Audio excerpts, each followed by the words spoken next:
I'm an aircraft engineer by trade. So I worked in Airbus for just over 15 years. And was just looking for something as a little hobby to do on the side flying. And my dad owns a restaurant over in Chew and he wanted his own gin. We obviously moved from Chew and Chew Valley over to here. And then I launched my rum, and I felt a little bit naughty carrying on with the Chew Valley name. So I won a lot of awards and stuff with the gin. Yeah. And obviously invested a lot into the branding. So when it came to the rum, I released the rum under our new second business name called City Border Spirits, because we're on the borders of Bristol and Bath. Yeah. So I got the logo designed with like half of the circles, like Bristol skyline, Suspension Bridge, and the other half is Bath, like Abbey and stuff. So going forward, we got two different businesses: Rum City Borders and Chew Valley Distillery. So they opened a local pub, and it was my full day off. I went up there with the family, and like my in-laws, like my nieces, nephews, and all that. We'd gone up there just to support them. And how are you doing? And I'm like, fuck. I got in a right state. A few people of the locals down here come up there, and he was like, all right, we're off now. We've got we're having a steak here. Yeah, I'll be back in an hour. Yeah. And then next stop Oblivion, and I ended up stumbling at the rail. I know I made a prick of myself on the night, and I woke up the next day and thought, and this is the same village. I've got my business in. Yeah. That ain't gonna sort you out, man. So then from that day, that was it. That was it. And I reached out. I literally started a new Instagram, Facebook, and TikTok this morning because I follow loads of like motivational things. But I've never heard anyone in the hospitality industry. Because I know chefs really suffer with different things. But I haven't heard anyone having a proper chat about it. So I'm trying to find some people out there that is. It's like we've still got to go to work. We've got to run a bar. We've got to do this. I mean, I make booze for a living. Yeah. The best thing that we've had happen to us by doing all this as a family is got to be the people we've met. Because like they say they're customers, but they're not a lot of them. And like they ain't got to come down here every weekend, but they turn into like real close friends to us, like really, really thick and thin, like, and that sort of stuff is priceless. You know, our paths never cross if they stay there as neighbours, so that our neighbours don't think that stuff's gonna happen. No.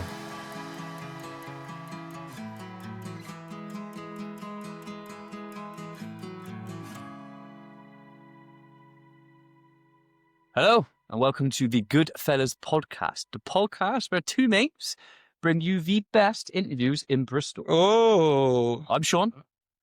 And I'm Clarke, and we will see if that's true or not. So you can see our guest today. So we're joined today by Joe Kelly.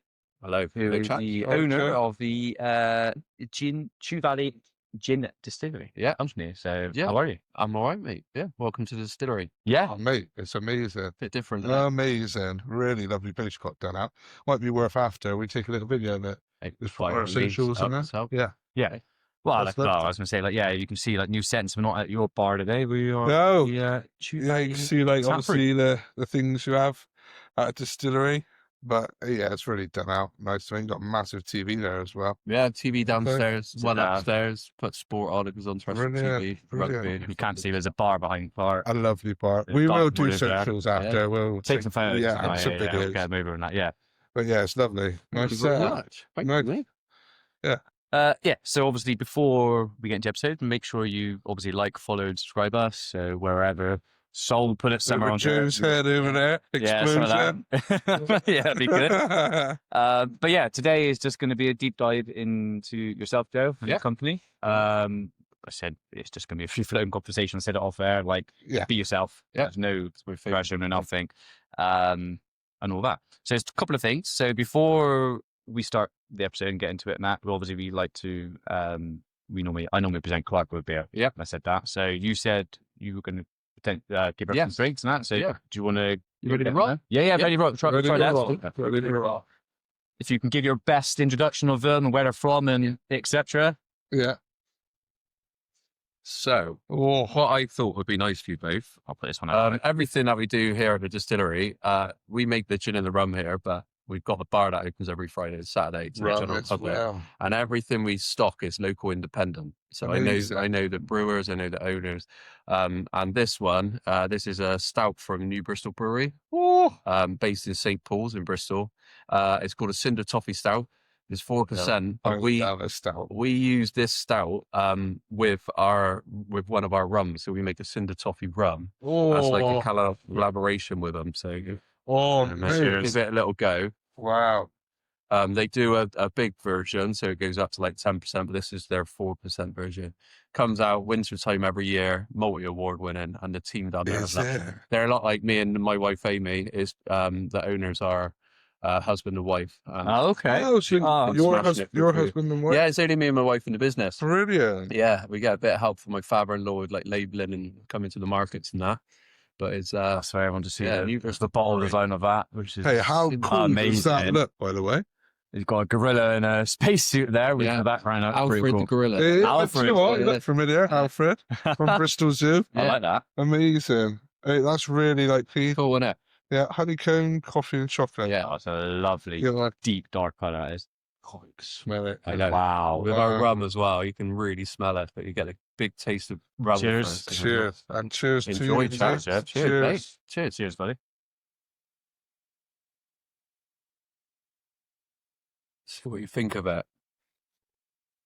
Oh, that's fucking lush. I mean, that like when you smell it, it smells really sweet and like that. And then you take the first sip, it's like the stout, and then you get that nice cream. So exactly the same with our rum. So you get a big taste of our rum first, although all you can smell is toffee. But then after you get the toffee comes after, and it just the smell complements the taste, doesn't it? It's really, really nice. Oh wow, the beauty. So love that. Yeah, nice little collaboration we got. Amazing, that is delicious. We will drink that. We got loads more different things like that. Yeah, you can see a fridge full of different beers. Amazing, and all the packaging and everything is brilliant. It's class, isn't it? Class. Yeah. So that's what when people come in, it's not what we do ask people, but when they have a can out of the fridge, because they're all craft breweries who've got these lovely labels, and a lot of them, like this one's textured. I take the top off like that. So I've done it for both of you. Oh, these other ones, I just got a little thing that takes the top off, so we give people a can, and then they can actually read the beer they're out as well. So they've got no idea what they're drinking. So amazing. It's great. And basically, if you want to know, before we started, Shaun basically brought Foster's in, so Joe wouldn't have any of it. No way. Yeah, if you've noticed by now, I've got a real big shine on my right eye at the moment. For some stupid reason, at 36, I still decided to play football on a Saturday, and I got clocked by my own teammate yesterday. Nice. And as you can see, that's the result of it. Nice. It's a beauty. It's a beauty, isn't it? Yeah. Okay. So actually, Joe, we do have a gift for you. Yeah, a gift. We do, yes. So every time we have a guest on the pod, we like to give a gift. So our last guest, we had something, and we gave him. Kind of had a little think about what could we get you. Nice. We thought, like with our last guest, we got his logo of what he did in a glass. His own glass. Well, because you're a distillery, you're gonna have glasses, you're gonna have stuff like that. So we got you something a little bit different. So obviously, thank you very much. Oh, I'm loving that. Where did you get this done to? So I will actually tell you. So it's the same place we actually got our glasses from. So when I said to you about the North East, they're called North East trophies. Right, that's and so they really. It's a little plaque. It's on a bamboo wood. Yeah. Plaque is thanks for being a guest of the Goodfellerz podcast. I got that. Thank you very much. I'll go on the bar with all I've got lots of different knickknacks and stuff that you boys can see. So, anything like that. That's amazing. Thank you very, very much. Yeah, you're welcome. That's right. No worries. You're welcome. Thanks for coming on in future, do you ever want any laser etching or anything done? I mean, man. Oh, okay. Yeah. So when I started the rum, I wanted like my corks on the top. I got wooden corks. I wanted my own logo on it, and they're just pulling my pants down with the cost of it. Oh, yeah, it was cheaper. I bought a laser etcher, which I got behind there. I taught myself how to do it, and I laser etch everything. Wow, there you go. So in future, you might get. I can do all that stuff here. Yeah. Okay. Oh, brilliant! Good to know that. Yeah. Well, we'll be becoming a regular of this place. Yeah. Well, I hope so. Definitely. Kids, dogs, everyone's welcome down here. 100% will be here. Spot on. Definitely. Nice. Yeah. Well, like I said, obviously, like I know Joe through Liam. Yeah. Like brother-in-law Liam Strawford. So shout out to Liam. Well done, Liam. Who's obviously my wife's brother-in-law, half brother. And he said like how good it is down there. Like I said, we had a chat off there, weren't we? He comes down with his mates, and it's class. They're lovely. Yeah, it's just a safe space for everyone, really. Everyone comes down here. We don't get any like donuts. Really, so Yeah, Yeah, no, I she's love it. really Like, nice mate, customers. Yeah. And, really love decked out of Christmas yeah. already. Well, I done it Brilliant. this morning, mate. Yeah. I know I was Good. early in it, but we're busy now till Christmas Eve. Brilliant. Let's get Like up that. early. Yeah. Yeah. Okay. Get into the episode then, really, I suppose. So really, the first thing was just like origin story. So just tell us a bit about you, Joe, who you are, Yeah. and a bit of history in that. Yeah. I'm Joe Kelly. I grew up in over in Chew Valley, hence the name Chew Valley Distillery. We are now in Bittern though, Yeah. so it throws a lot of people. But Yeah. so I grew up in Bishop Sutton, got a decent little football team. Over there. Yeah. I'm an aircraft engineer by trade. So I worked in Airbus for nearly or just over 15 years. And was just looking for something as a little hobby to do on the sideline. And my dad owns a restaurant over in Shoemagna. And he wanted his own gin. And instead of going to a distillery and asking them to just chuck his label on the bottle, I was like, I'd love to. Like, I've been doing like home brewing beers. Yeah. Thought I'd have a little pop at it. So I got a license, bought a little still, which is over there.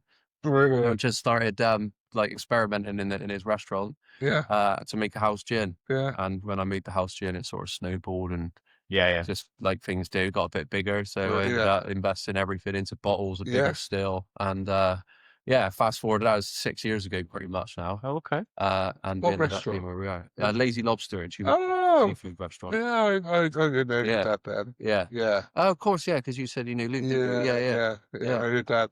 He's got his finger in a few pies, is he? He used to be a builder. Yeah. But now he's more restaurants. He's got one in Brilliant. Castle Carry and one in Shoemagna. Oh, Lazy Lobster is amazing. Seafood tacos, mate. Oh, yeah. let's put them back on the menu. Yeah. Oh, they're laughs. Really? Laughs. Okay.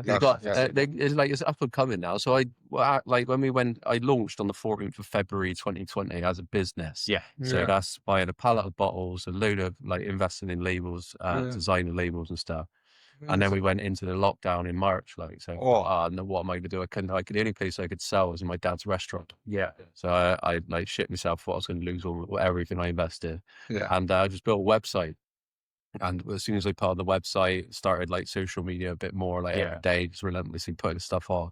And it just blew up throughout lockdown. So everyone got on the piss in lockdown, didn't they? Yeah. So I was just driving around Bristol, Bath and Somerset after work at Airbus, just delivering bottles and that. So managed to do that for like 11 months before I just decided I'm going to go all in and leave Airbus, which is mad. Yeah, it takes a lot of courage. And that's what went all in. So that was 5 years ago, pretty much. Next week it'll be 5 years. Wow. Something like that. So wow. Yeah, mental. Yeah, and then you were you doing it from your own place? So we were doing it in the restaurant window at the start, and then during lockdown, I took over my stepmom's hairdressers in Shoemagna, and I turned that into a little micro distillery, a little bar during like the lockdown and everything. I launched that properly, opened all that up just after the second lockdown. So I left Airbus and the next day opened that as a little cocktail bar and distillery. Brilliant. But I love Chew Valley, but it's just a nightmare to get to. So it's difficult for customers to get out there. And the parking was a nightmare because like where I am now, I've got a roller shutter door, so I get my bottles in pallets. So over there, I was getting it delivered elsewhere and having to carry it in boxes. It was a nightmare. And we just couldn't make any money on the bar. And it was a nightmare distilling and bottling and moving stuff around. I moved to Oldland 12 years ago, and this place came up, which is just down the road in Bittern. It was like happy days come in, and it is like this is a lot cheaper than that place, and it's like 5 times the size. Parking at the front door. And the landlord lets me open a bar on weekends. It's only the cameras. That's amazing. We're laughing, aren't we? Really? So, it's worked out all right. So, never knew to the bar. The bar. We've been open as a bar for 3 years, I think. Wow. Yeah. Wow. I'll be coming down there. Well, you said originally you weren't going to do. No, so it's never a plan. Yeah, because the bar didn't go well at all over in Shoemagna. We moved over here and I was like, I'm just going to focus solely on gin. And then by moving here, I could get the license to make rum as well because it's different licensing. So it's just going to be a distillery. And like I sort of suffer in the darker months of like my head and stuff. So, and I wasn't seeing anyone. And I was like, it'd be nice to sort of see people. Yeah. So I just put it on social media, put 2 pallets together. I got a license for a weekend. So we're opening as a little tap room. I still had stock left over from Shoemagna as well. And it was just busy. And I did it the following weekend. It was busier. And it just grew. So then we built a couple of different bars and had loads of different things. And then it got so busy, we got a floor above me now. The mezzanine floor went up this summer. Tables and shit. Got an outside bar, horse box bar that I built last year. Yeah. And then the roller shutter door goes up as soon as the weather's nice, and people go out there. We have like music down there, different street foods every other weekend. So, yeah, just using the place for as much as we can. Brilliant. Yeah, decent little place with amazing customers. Like, they're absolutely lush. Yeah, our customers are amazing. Yeah, no, that's good. It makes different. Yeah, definitely. Yeah. Oh, fair play. No, it is amazing. Love it. This is my type of vibe. This is what, mate. And I'm gutted that I haven't got this on my doorstep. Yeah. That I don't know. Because I'm down there. Makes sense. We have got a couple. We got staff. We got friends that help us on Fridays and Saturdays. They're on the books now. Oh, so nice. we can just come down and have a little sit down and have a chat with our mates and stuff. Now it's just them. My wife, in fact, there's only the two of us in the business. She's a midwife. She left midwifery coming up 3 years ago now. So we're both in it full time now. So like, nowhere to hide now. So it's like we're all in. Brilliant. Wow, looks like it's working. We're getting there, mate. Yeah. It's still hard. The hardest industry out there at the minute, hospitality. There's no margins in anything. Yeah. And it's just getting more and more expensive. Yeah. We're lucky that we got a place that lets us do loads of different things for minimal. So that helps you. So do you think the biggest challenge is that because it's just like so? Well, it's like if you look at pubs and stuff, like pubs and that, the amount of money that it costs to run a pub, especially if you're leasing it from a brewery, you gotta buy the stuff from them at a premium. Yeah. You can see, I don't know how they keep going. It's actually impossible. So we're lucky we can go to all these different places, and it's a little bit more expensive, but we're supporting other local businesses by doing it as well. Yeah. But it is really difficult to make any sort of money out of it. It's crazy. Our London dry gin is 43% gin for a 70cl bottle. We sell it for 38 quid, but over 20 quid of that is all taxed. Right. Yeah, so we don't see any of it. You think about the electric, like flat out electric. It's just the march is sort of minimum. It's crazy, but yeah. So what about because obviously what's Showboats and sensational stuff moving on, so the logo then. So obviously the name Chew Valley Distillery, that kind of talks stuff. So that kind of it's two swans, isn't it? It's a double-headed swan. So everything when we've designed like the labels and the logo and everything's about Chew Valley Link. So on the lake there's swans, there's geese. So everything is all about like around me. There's like waves on everything. Just looking at you can see a little bit over there. But all our bottles got waves on it. On the inside of every bottle as well, there's a goose on the back of the inside glass and changes his clothes, so people collect the different bottles because we've got different sort of characters on the inside. Put some out on there if you want. Like, so you can see it. Put them on the table. Yeah. So this is the one that sort of started everything there. Wow. And then on the inside of the bottle there, you can see Edward the goose, and he just changes his clothes with all the different. Do close up for the camera there, so you can kind of see. Yeah, I mean the bottles. It looks amazing. Yeah, it looks really clean. Yeah, that's what I mean. It's mustard, isn't it? And all the little miniatures and everything's also got on it as well. So that's a cool thing to do for a product as well. It's nice. Yeah, I like that. It brings a bit of personality to it. It's different to the rest of it, isn't it? Like. Well, mate, that is smart packaging there. Yeah. Well, it's like bottle shape and stuff. Well, the bottle shape, the logo, but having like the goose thing, exactly. Like it's different to when you buy a gin. Well, when I first started, I was like, everyone's bottles were round. So you go to a pub and all the rum bottles and gin bottles are all round. Yeah, that's true. So boring. Yeah. So I was looking online for it, and I had to buy a pallet at a time to make any money. And then I saw that, and I was like, that's a standout.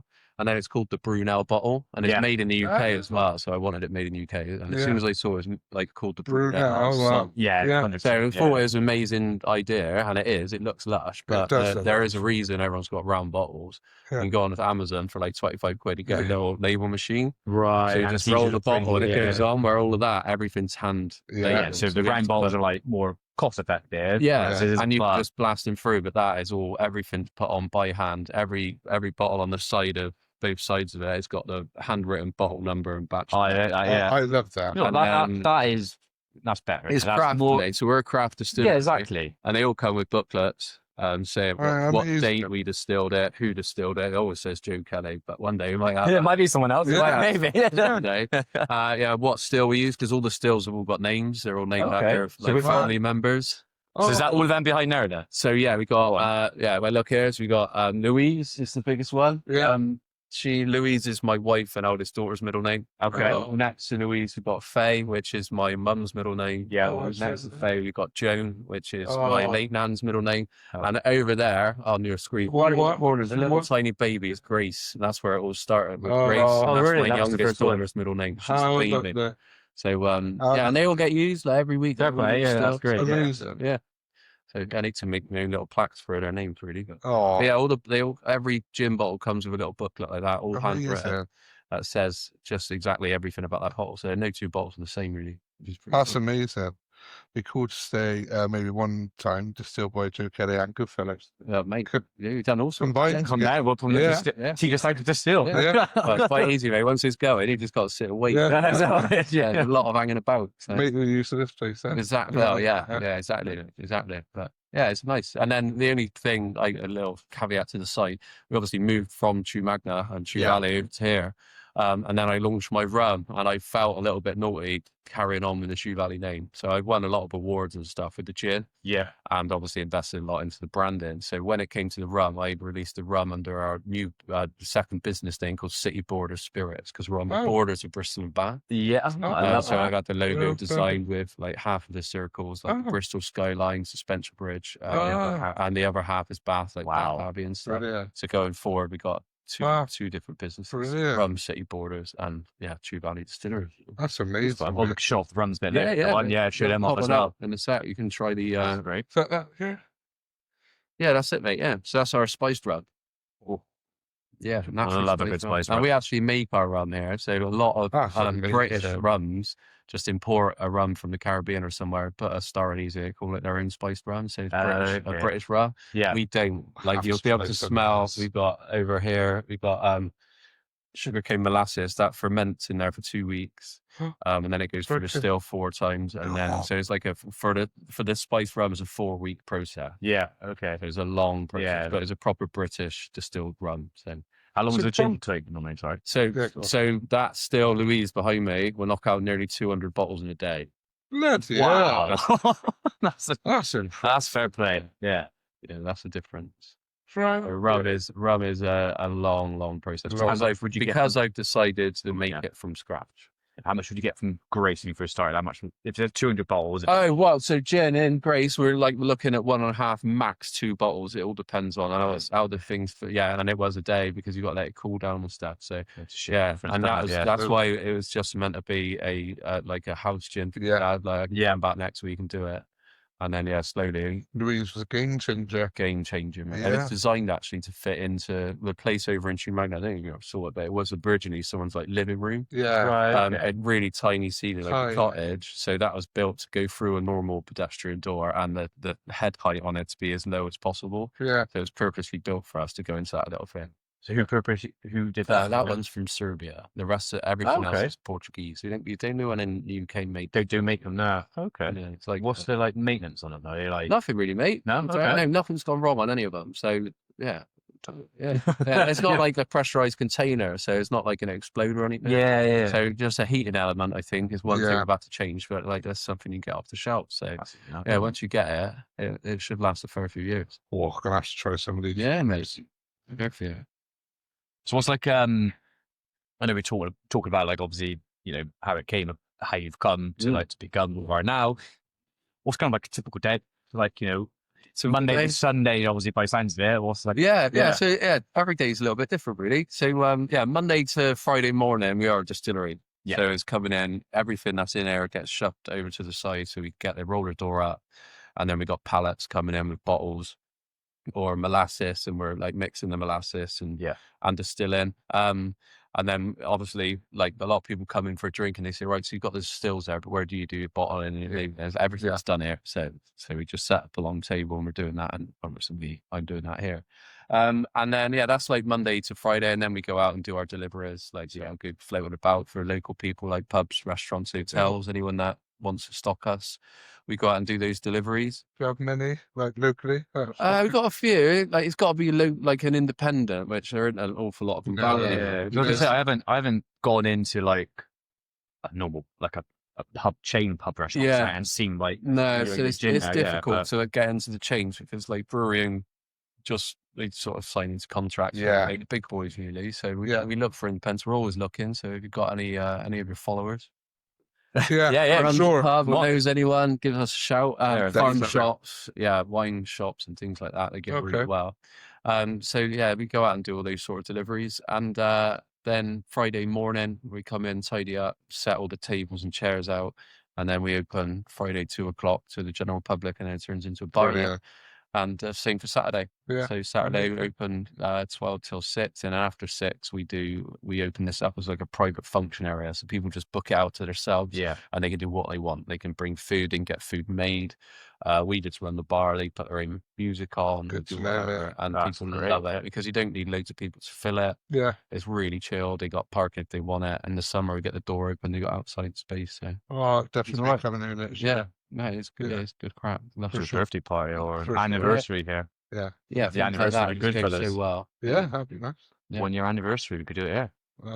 3 months away. Is it? Yeah, February. I can't remember. I can't remember exact date. 17th. There you go. Well, we're dead. January and February as a booze business is an absolute shocker. So there we go. Yeah, sorted. We won't have a lot on. So if you want to do anything, give me a shout. All right. Yeah, we'll do that. Definitely. 100%. Yeah.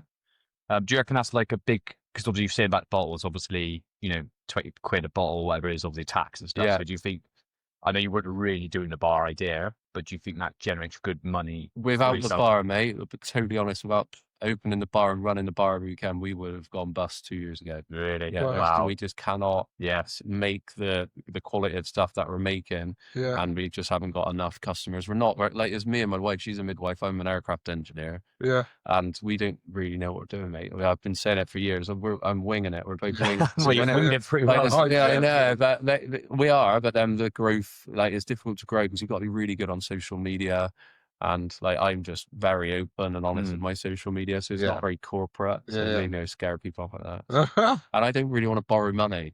So a lot of people would be like, "Oh, borrow loads of money from the bank and make a massive distillery," and then all of a sudden they go and bust in 3 years. And then the pressure's on them all the time. So we try to just grow steadily. That's what we got to do. That's what you yeah. So it's just difficult to try and get into new places. So whether if we can get new places, plenty of our customers online, we don't really know what we're doing. So to force people to our website, we're rubbish at it. So we've got a lot of work to do next year to just keep. The bar has been an absolute brilliant. That's brilliant. We'll certainly help you socially wise. Yeah. I mean, I looked at the website before now. That's as well, mate. It looks right. That's just like I just went on Shopify, and like I said, I never built a website, but it just allowed me, and I've just gone on there and added it. So we are having a purge in January. And we're going to either get someone to sit with us or go through, update everything, because there's some stuff out there. I run a reach surveying business. I've got someone on my website. Really good job. Not crazy money. I'll send them your number. We need to. That's one thing. Like this, I think if you've got a good website, people get like traffic to it. That's the shop front nowadays. That's it for a lot of people. So we need to, we've had this chat, we have constant chat. It's weird when you're just working with your missus, like led in bed with a cup of tea on a Sunday morning, planning your week.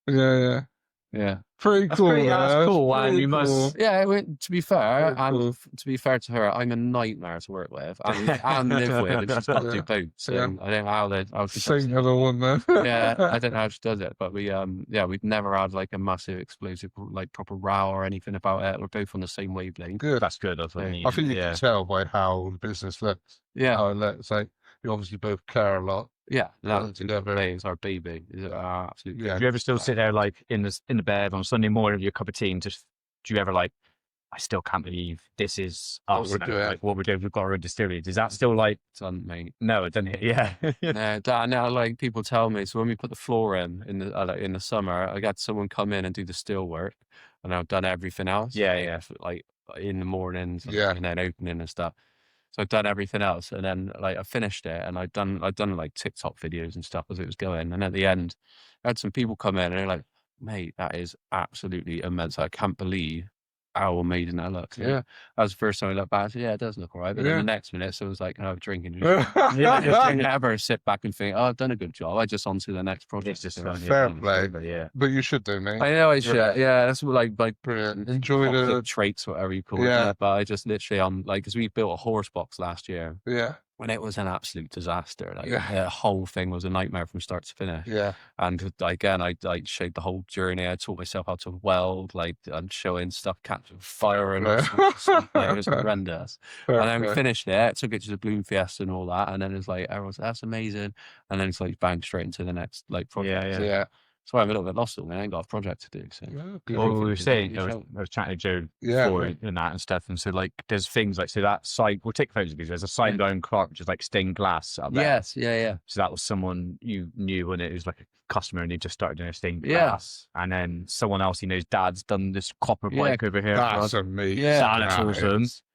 And then we said like the table behind Joe, which is little table there we can sort of see. So mate, and you said you don't like painting or staining and stuff, you said, didn't you? Yeah, I need stuff done as quickly as possible. Yeah. I can't stand painting. So like this pallet wood or whatever, our bar is made out of stuff that we've just got lying around pallet wood and stuff. So I just set it on fire. Such a nice effect. It works. Looks great. Isn't it? But the bike over there, like everything's been given to us by customers. Like that's lovely.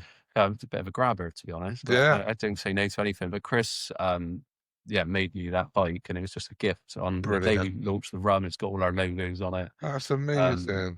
So cool. Yeah, it's wicked. Chris. It looks it'll look better when we take a photo. See if we can put a tag for his business on it. Yeah, for sure. Because he literally goes around in his van, and if he sees a bike on someone's front garden, like ratted right out, he takes it back, does it like that, or does people's bikes up. That's amazing. So, yeah, he's proper. Fair play, that's some skill, isn't it? Yeah, Full Send is called. His little business. Yeah, Full Send. You said that, Colin McRae, wasn't it? The rally driver. Was he said that? I might have. Yeah, Full Send. Yeah. Cool. Yeah, exactly. All right, so obviously gin, this is what you're known for. In terms of like flavors and stuff like that then, so how do you kind of like come up with different gin flavors? Like what goes through your mind and making them? Because I can see there's fusion flavors behind. Yeah, we've got a few. Yeah, we've got a few. So we've got 5 different core gins. Okay. Yeah, so we got them all year round. Yeah. Like sort of seasonal things. With London Dry, that's where it all starts. Like all your big distilleries tend to classic.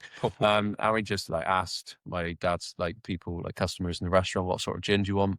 And we're like at this point, like 6 years ago, we had like candy floss gin and Jaffa cake gin and all that shit. And I thought, no, please. Yeah. But everyone just wanted a real classic. I just looked back into like the late 18th century when they had the original gin boom. Yeah. What sort of botanicals they were using there, and that's what I sort of managed to get with that one. And then I've worked with that and then gone sort of seasonal. So we got an apple and blackberry. So we get blackberries from pick our own blackberries. Yeah. During the season, even our customers do it. They freeze them down, bringing them all down. Yeah.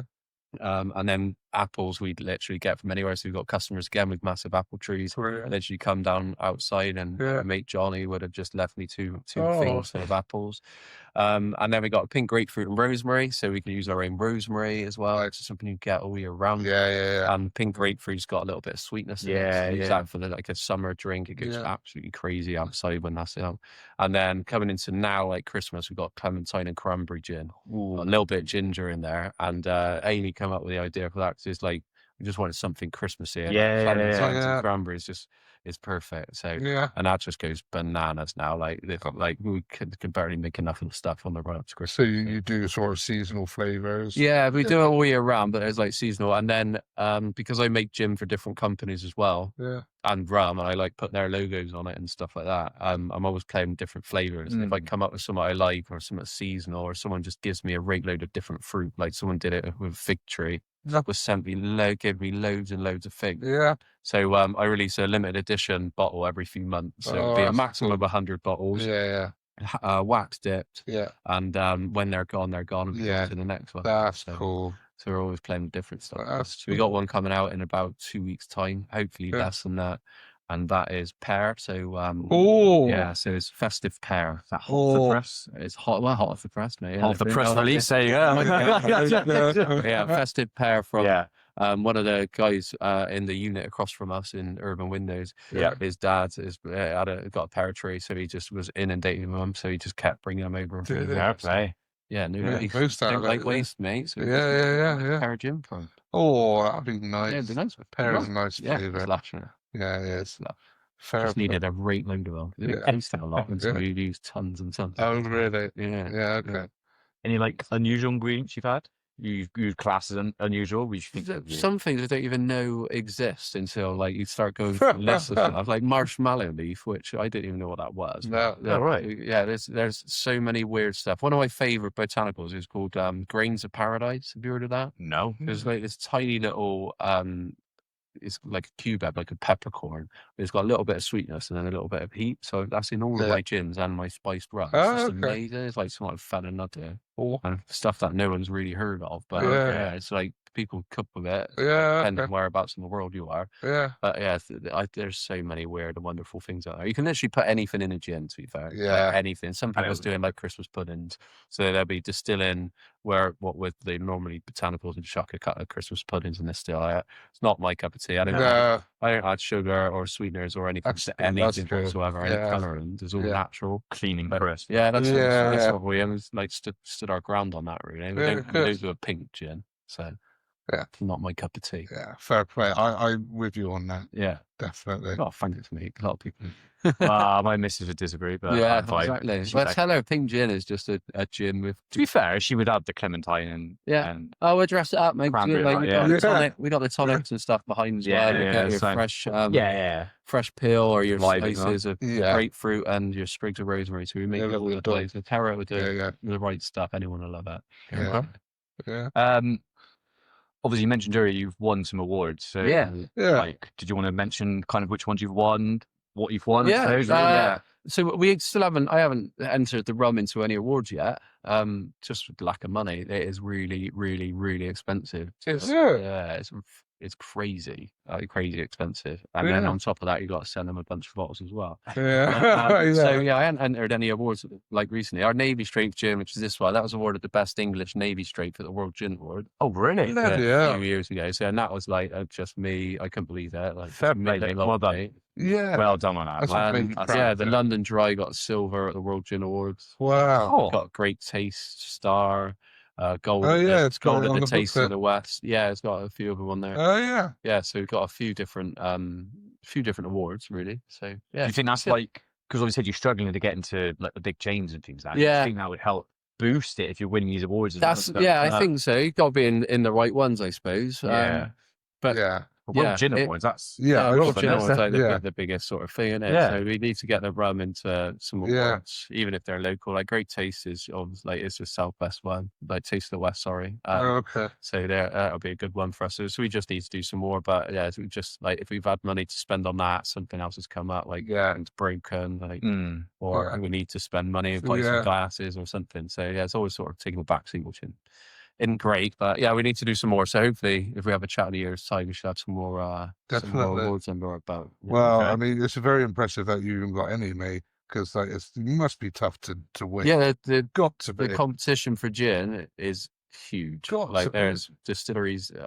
They were especially not so much the last year because they're closing now at a rapid rate because people are figuring out that is not. Just make a bottle and it sells itself. During like COVID and like lockdown and stuff, a lot of people were doing it as like a side hustle. And it was good. The times were good then because everyone was on the piss. Now they were just life's come back. Life's back. People's not drinking as much. People are more conscious about what they're drinking as well, especially like the younger people we see. Yeah, it's true, isn't it? They say like this last generation, drink the least out of like the last. Not like that. It's different. It's changing, but there's less and less distilleries where there were like new ones every day. So. But it's nice. You can go anywhere in the UK and you'll find a little gin distillery and something to take home. I love it. I love seeing it. If they're doing it properly. No, me too. And we all get on. All distilleries get on with each other. That's great. So they all help each other out. The ones around Bristol, Gloucester, like we all talk to each other, even on social media or whatever. So you think everyone would be really standoffish, but everyone gets on well with each other. No, it's nice to start that rather than shooting each other. I thought at the start it would be, but it's been amazing. So, good. Yeah, they're lush. I think it's probably can we try some of this forward-winning gin? Yeah, what would you like to try, mate? Do you want gin? Do you want rum? Do you want all of it? Sample a bit of both. Yeah. So yeah, while Sean's going to the toilet and Joe's just getting some glasses. Smashing glasses. That's why I shouldn't look behind the... We're having a Greek party. It's just a plate like that. But we're going to do the socials as well to show you Joe's amazing place.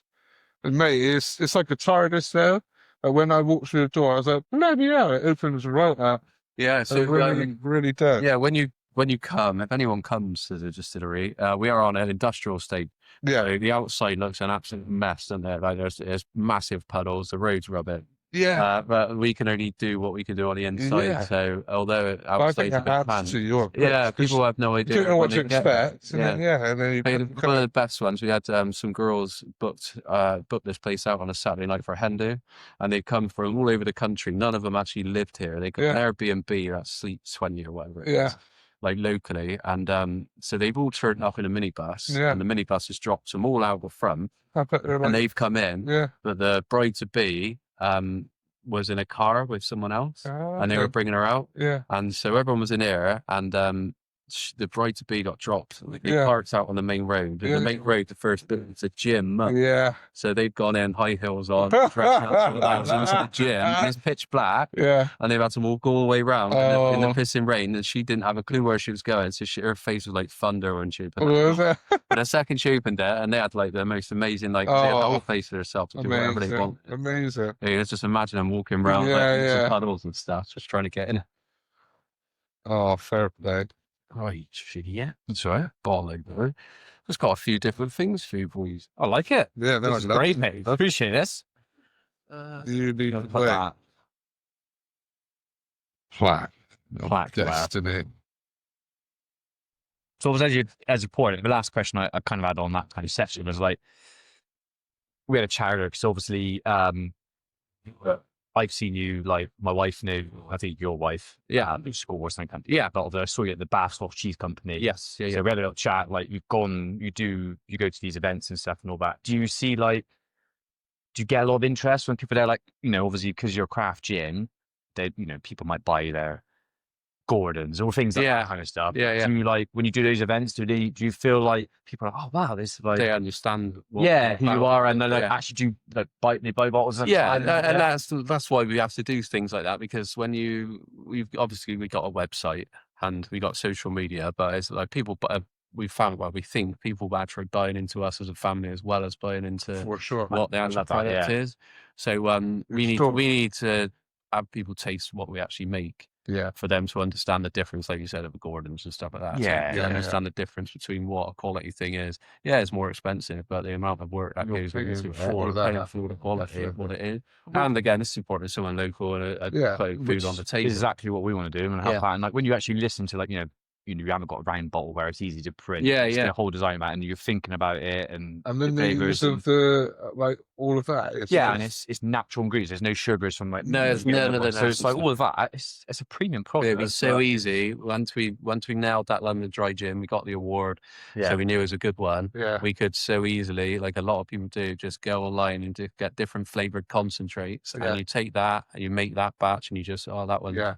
I don't know, rhubarb and whatever they all do, and this one's that. But we don't do it. We use fresh fruits. We use stuff that we get all year round. We use the same really quality botanicals. I mean, some people, in the distillation process, you've got to use water. Yeah. A lot of distilleries will just use tap water or filtered water. We over in the corner, you can't see it on the screen, but I get 1,000 litres of cheddar spring water delivered. And it goes back and forward because more on the quality's got to be the best it can be. So we didn't cut corners anywhere. No, you can tell. If it can be the best, it's got to be. I could tell that by meeting you and again reading the story. And everything. So I can't wait to try it. Yeah, it's going to be. Mate, go for it. So I don't know what you really fancy. I'll grab some. I'll do whatever. Well, should I bring that run back? Bring him whatever recommendations are. What is all of them? To be fair, I feel like before that, do you want to rate the stout first? It's a new one, the new honey rum. 2 weeks ago, I think that come out. 2 weeks ago? 2 weeks ago? Yeah, it's a spanker, mate. Batch one on the side of the bottle. Oh, man, nice. You try so again, local. So it was with the Bristol Bee Company, a guy that I just bumped into last year. He's got hives all over the place. Yeah. And yeah, he's just on his own, like grafting and grafting and grafting. And we sent orders to do a collab. So we did one of our limited editions. Like I said, about 100 bottles. We used his honey with blood orange in February this year. Wow. And it went down really well. And it's like we needed to use it with honey. So yeah, we just literally launched it a couple of weeks ago. Oh my gosh, I'll try that. Yeah. Well, if you want to sort out some drinks, I feel like we'll do our little review. So review. Gave us a new Bristol Brewery, the Cinder Toffee Stout, again for everyone. Yeah. Low torched honeycomb as well. Like that it's sweet, but not sickly. Like not an overpowering sweet. Like you can still taste a little bit of stout. Yeah. So, which is really, really nice. Being a stout connoisseur over there, bro, did you want to go first this time? I'll go first. I mean, we don't, for the people who normally watch this and yourself, like Joe, we normally have a board behind me. Like, I get out, I normally, we write all the beers down. Yeah. We give it a rating out of 10, but obviously I can't do that. So we'll just have to say it. So, and also, we'll see how good at editing you are, Soul. You can put something up there. Yeah, you can drop it in. Just see. Fake board. Something up. Yeah. Put it where it should. Guarantees Soul's out, like. Yeah. They've asked me to do something else. Right, I have had a Guinness from the Guinness factory in Dublin, and that is what I would base any stout on. Fair play. Another Guinness. It's amazing. Yeah. Amazing. And I would give that like a 9.5. So with this, I'm going to give it 9.3. Oh, it's still good then. Oh, I might be up there in my Alhambra. Yeah, it is up there with your Alhambra, yeah. I'm at Alhambra. Have you tried Alhambra before? No. Yeah, sometime I'll bring you one just lush beer. Spanish beer in it, but so to love it. Something like in green embossed bottle. Yeah. There's no like label on there and stuff. No, it's nice. It's a nice crisp clean lager, basically. Yeah, 9.3. Wow, that's up there. Yeah. I finished that real quick. So I was saying to Joe earlier, we the other people watched the Halloween episode, we obviously had the Samuel Smith's oatmeal stout, which I bought you. Yeah. Which is comparison to like, I was trying to give you something different to a Guinness. Yeah. And I added the bitterness and flavour on it and stuff.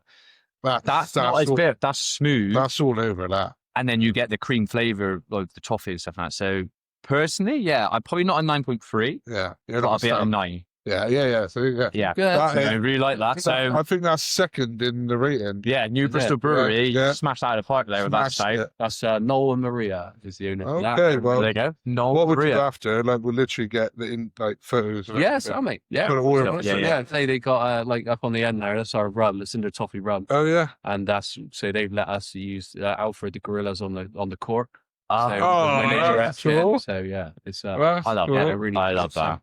But yeah, amazing. Well done. Well done. Okay. Smashed it. Yeah. So what forgot then, Jim? What forgot in front of that? So I just poured out a London dry gin. So where it all started. I don't know if you're gin.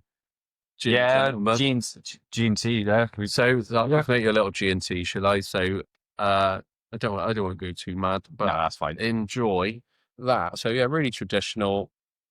Ooh, I love the smell of that. Traditional botanicals. Would serve it as a proper G&T with a nice bit of lemon peel, because that's what we actually use in distillation. Gosh.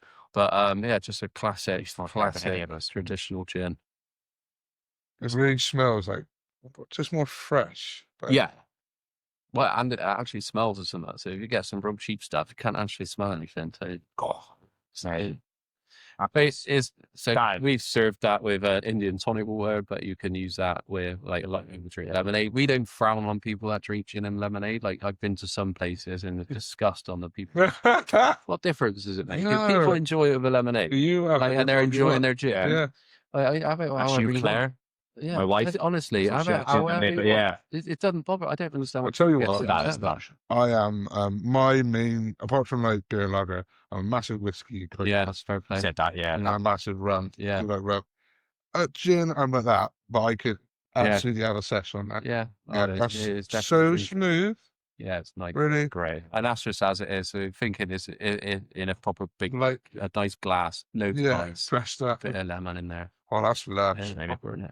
Funny enough, I don't know how booked up you are for Don't News, because I was going to come with some of my mates to go out, wives, girlfriends, and that as well, and they all loved you. Yeah, fair play. So I might have to book you up. Mate, give us a shout. Yeah, in December. Yeah, Amy's my calendar, mate. So I don't get told about dates. You just tell it this. I get told like tomorrow. This is what we got on, because I am well, my head's everywhere. I never know what's going on from 1 hour to the next. And this view, right. But then we're open every Friday and Saturday. You just want to book the area. Okay. And you could, So even if you can't have the old place yourself, if you want to come down and say, just reserve us a table of 12 or whatever, you get together and you can go bananas that way. Great. Pussycats, I love that. That's the name of my friendship group. But they love gin. Yeah. I think I say, but people come down here and they think, it's a gin and rum distillery. So our Shaun and Clarke that we've got a fridge over there full of everything. We got wines, which are the Bath Cannon Company. Brilliant. Ciders from Bath. Nice. We got on tap. I've got a lager from Bath, mixed lager from Electric Bear, and a sparkling cider from Bath on tap as well. I love that. So we got a few different. That's great. Got something for everyone, and soft drinks and non-alcoholic versions of everything as well. Brilliant. Yeah, you got a non-alcoholic. Yeah, non-alcoholic IPA from Electric Bear. Packaging as well. Just so good. Award-winning and unruly as fuck. Yeah.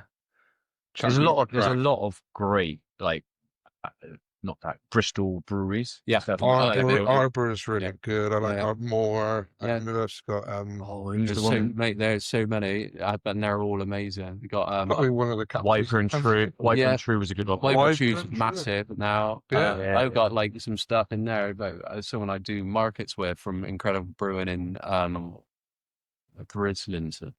Chris. Yeah, so he's got a little place there, and he's like he's been doing it for 12 years before it all became cool, and he's still grafting along on his own.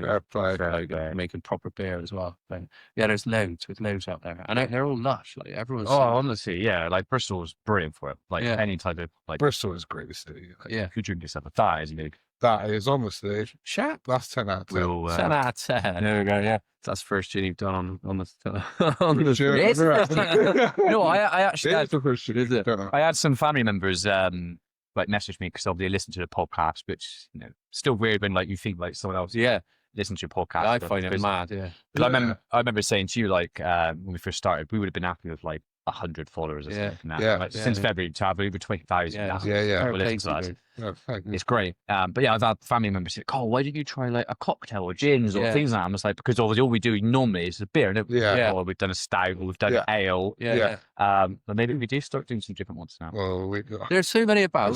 There's whiskey, rums, anything. I don't know if you've seen the podcast, but it's in my garden bar.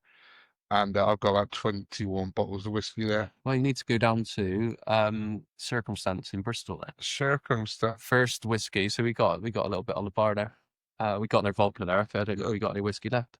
So that there it says we're organic wheat vodka. Oh yeah. We've got. I might have it up on the top, but they were the first people to ferment and distill whiskey in Bristol since the Blitz. Really? Down in Whitehall. So and that was 4 years. So they do loads of experimental. So you go down to their place and it's just barrel on top of barrel. They're lush, absolutely lush, independent, all over. They're wicked. They're Circumstance Distillery. Yeah. Oh, they're amazing. So yeah, well, definitely. Yeah, because we've done it. First bottle is up there in the corner. That's my little. The first one. They've got it in the M shed, so they put one of the bottles in the M shed because it's such a big deal. Amazing, since the Blitz. Yeah, first one since the Blitz. Because the original Bristol distilling company got blitzed. Yeah. They were making whiskey, and then no one made it until they did it 4 years ago. I think they released. Wow. Yeah, fair play. Yeah, and they're lush people as well. I probably wouldn't be here without those. Really? Yeah, they're fair play. Wow, a big shout. Yeah, that was delicious. Yeah, nice one. And then, if you want to have a little rum-wise. Yeah. Spice rum and coke. Spice rum and coke, yeah? Yeah. Have a taste of the spice rum on its lemon first. Because everything we make, you can just taste as is anyway. Just taste it. And go ahead with coke. I've got some ginger ale there. Whatever your preference is, really, Chav.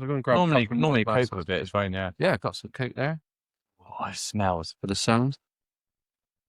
Oh, yeah. ASMR, we normally do. Yeah, that's it. He normally does that when we do, if you've not seen it, Joe, he normally does a bottle. And sometimes that, we try and do ASMR. Yeah, rubbing your fingers over the left. Everyone loves it. Everyone loves it, mate. It's not really a podcast, we're just the Mark channel. On Twitch all the time. There's plenty of followers on there. There is a huge. I love it. ASMR. Pour this out and you can help yourself, chat. I could have that advice. That is just so smooth. That's like success.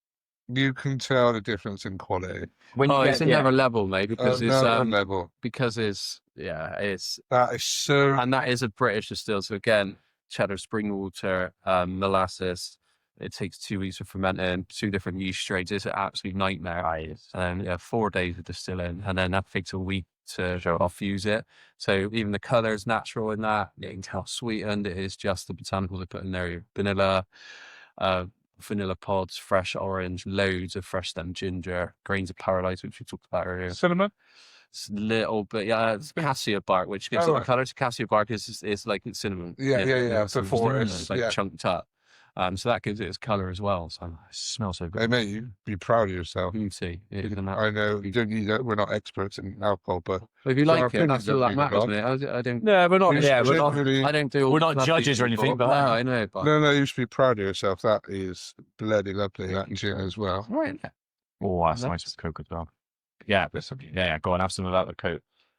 But can you a couple of recipes of that? I could have that straight. Yeah, exactly. And that's what all of them are like made to be able. Because when you buy like the mainstream, and I'm not. We don't ever slag off anyone. No, like we're not slagging off the mainstream. No. When you have like, I'm not going to name them, but anyway, there's loads out there. I know what you mean. You have them. If you have Jack Daniels. but if you have a meat, like it could be silly Jerry's in it or whatever now, or things that will crack and be like anyway now. But that on his own, like no shit. I could have that. Like a whiskey. That was fucking smooth. And that's what it is. You just treat it, and that's what we say to people. Just treat it like cool. You might notice there's some fruit flies going everywhere.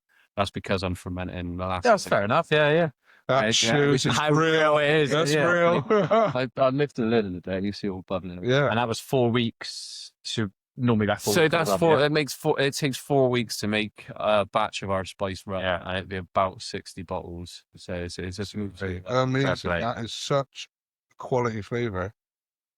Fruit flies are loving that, isn't it? That's all right. And what was the last thing you poured? So the honey rum. So it's just pure rum, and then we'll just steep raw honey from the Bristol Bee Company in it for 7 days. Oh, honey. And it is just the silkiest, smoothest, and there's nothing other than rum and honey in here. No sugars, no nothing. It's like the silky smooth. That is.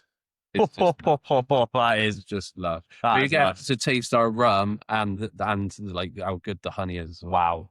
Yeah. And there is so much honey that goes into it. That is by far the best. I wish you were here trying this with everyone, That because that is unbelievable. Phenomenal.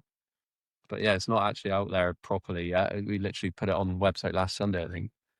Did you do the labels then? So obviously you've got a different label for the rum. Yeah. This one you got the honeycomb kind of texture on it and all that.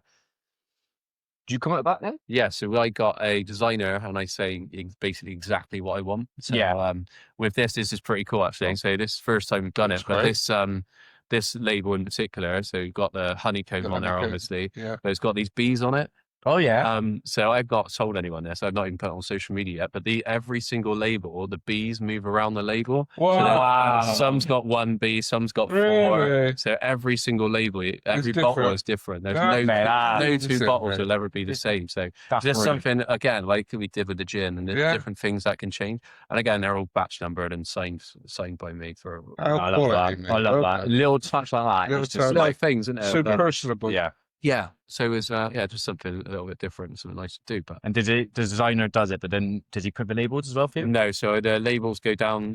One of my wife's best friends, her dad owns a label printing company down in Poole. So he does the rum labels and the gin labels. I'm using the same people I have for years and years. Are based in Bridgewater, Goodfellerz labels. Yeah, amazing, really good, really, really classy. Nice name. Yeah, batch one. Hey, Batch 2 weeks one, old. We're sampling it. It's gone down a lot. Batch one, mate. We've done more than that. So behind the bar, we do refills as well. So if you buy any of our bottles, you can bring the empty back, and we refill, and you get a £5 off your next bottle. Just to save me labeling, mate. It takes me forever to label these things. So no company doing that. There you go. Most of the time, being a bit crafty. Most of the time, they come in and have a drink while they're collecting their bottle anyway. Exactly. So Why not? Yeah, of course. Help yourself out as well. Yeah. I save the world. Save my hands. So obviously sitting in your tap room, That rum is just delicious. This is amazing. I can't come here a lot. Mate, We obviously chatted earlier. You said about obviously how busy you are. Yeah. You've got booked up and for a while and stuff. Is that throughout the year? Like, can you see a consistency? No, not consistent. It's pretty it's pretty seasonal. So, like I say, January is just what is wipeout. So everything, we're in November now, aren't we? Everything from November and December needs to work to pay for our January and the start of February. So we're dry January. People's got their cupboards are full of beer, gin and rum that they've been given for Christmas and stuff. And a lot of people that are absolute belly full of it, aren't they? Yeah, January, even and pubs, restaurant, hotels, they order so much that they want rid of everything, and they're quiet. So me and Amy try and get away somewhere for a few days in January, just to try and reset a little bit. Yeah, why not? Because we won't be missing anything. So and then February it starts picking up, and then when we get into as soon as the sun comes out, then it's like happy days. Definitely. Like doors open, and then people start coming back out. So we're going to do different things to try and keep the place busy and ticking over. So we do pub quizzes in there now. Monthly pub quiz, which is booked out. We got to book it because too many people come. So that's booked right out. And we're just going to do different things like the food trucks every other Friday. So that'll drag a load of people down. You wouldn't hear, but you've got an event coming up soon. Yeah, next Friday we've got Dirt Wings down. We've got Dirt Wings full truck down next Friday. And then next year they're every 6 weeks. We got them booked in every 6th Friday that we booked in. So, and they bring their own following, don't they? Yeah. Because they're just immense. So so things like that. Hopefully next year start getting people. I will also 100% talk to Luke Hazel. Mate. Things like that. Yeah, so we built a horse box, and then we've done a few different little events, but we want to just get. Wow, so you've not been to Valley Best then? Sorry, cutting. Not as business, no. No. I know it's difficult because like festivals, I totally get it. They've taken a battering over the years, financially. Yeah. And one of the biggest money makers is the bar. Yeah. So it's difficult for them to let other people come in and do stuff. Okay. I do get it. But maybe Sam might be up. I'll still put word in. For sure. Nothing hurts. Sure. That's it. No. Nothing ventured and all that stuff. No.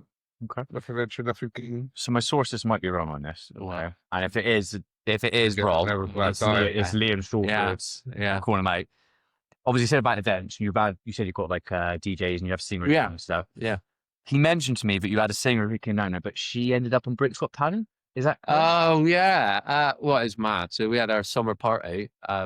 We do like a summer party every year, at least one. I think we did 2 this year because it was a full charity day. We were sending 2 of our local, like our customers needed to raise money to meet the Sahara. So they did a full charity day. We had like wind up pig races and all sorts of stuff. Really nice. There, food truck. It was immense. But one of our customers brought one of her best mates down, and her name's Ava, and she was just happened to be on The Voice. It was The Voice. How are you going to write? You said Britain's Got Talent. Okay, The Voice. Yeah. So, but it was on a Saturday. It was on a Saturday, and it was like, nice to meet you and all that sort of stuff. And she said, well, and like the party and everything finished at like 7 because we got to tidy everything. Yeah. And she said, I didn't suppose because we didn't have the floor here. We just had a massive projector screen on the wall with football and that. And you don't want to put The Voice on, do you? And it was the semi-finals, and she was here. And I said, well, I thought it was live. She said, no, it's not live. It's all filmed. It's all finished. I said, well, are you on there? Yeah. Would you get through? I'm not going to say nothing. So it was weird. We had like 20 people in there. Yeah. And she was sat in there, and we had it on the screen. She's jumping up and down. She actually ended up winning The Voice. Wow. Amazing. So and she did because my voice was gone when I was doing the raffle. So she come up and done the raffle. Yeah. And other people had seen her because they've been following her journey on The Voice and stuff. Yeah. And then she just before we packed out, she sang a song. It was just immense. She's amazing. Like not necessarily. Yeah. Won no, I know. I'm just saying. Like absolute class. So wow, mustard. So amazing. Yeah, weird. Well, that's I think that's the only celebrity, but a really good one. So, it's nice. It's a story. So she's obviously local to Bristol, then, is she? Yeah, she's from Frenchay. Wonderful. And I think she's still doing really well. Making the album and all that sort of stuff now. So. Fair play to you, I know. Yeah, she is lush as well. So it's really nice. Fair play. So, quick question. So I've still finished the drinks off an A. Can I grab one a minute? Yeah, you craft drink. Well, that was going to be my question, actually, Joe. We're walking off. Yeah. What's your go-to drink? Yeah, that's right. The can of worms, So are you? It's cool, is it? yeah, that mate. That's what. It is though, isn't it? All the craft beers, though, all their names are immense. Like, Name that a bit. I've got some mad ones over there. I've got Bob's Your Uncle, and the picture on the front is Bob Mortimer. They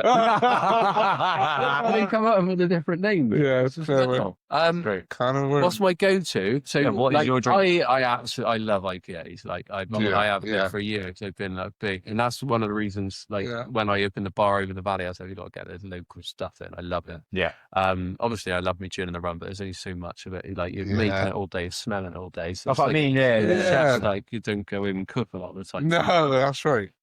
So yeah, like the sort of beers and like the stouts as well. I go for it. As much as possible, I try and use like local stuff and find local stuff. Yeah. I do have a good chat with them, but I don't drink anymore, mate. No? Oh, You're off it. Is that a shocker to you? Do you not know? I didn't know that. No, I didn't know that. Generally. No, so I am, but I literally did a Facebook Live yesterday. Jumping in my ice bath because I've been doing like those little snippy bits of stories getting in my ice bath, and everyone's like, "You're mental, like, you weirdo, what's the matter with you?" So I did a Facebook Live yesterday, which I hadn't done for like 2 years. Yeah, and I was like, "Right, this is why I'm doing it," and I sat in there for 6 minutes and said, "Right, for giving up the booze, like I'm doing, I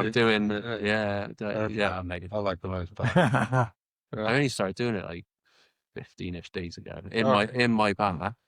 And then I couldn't get my knees in. I was like talking to Amy. I was like, I want to get a proper one. Let's get a pause. But I just go from one place to another, and I like fully get involved with like golf and that, spend a fortune, and then give that up. Okay. Going around. She's like, no, you're not doing it. And in the end, she said, I'll just fucking do it. Like, I said, I'm not spending any money on booze or anything anymore. I don't go out. So what I say? So I bought one. I've been doing 2 a day.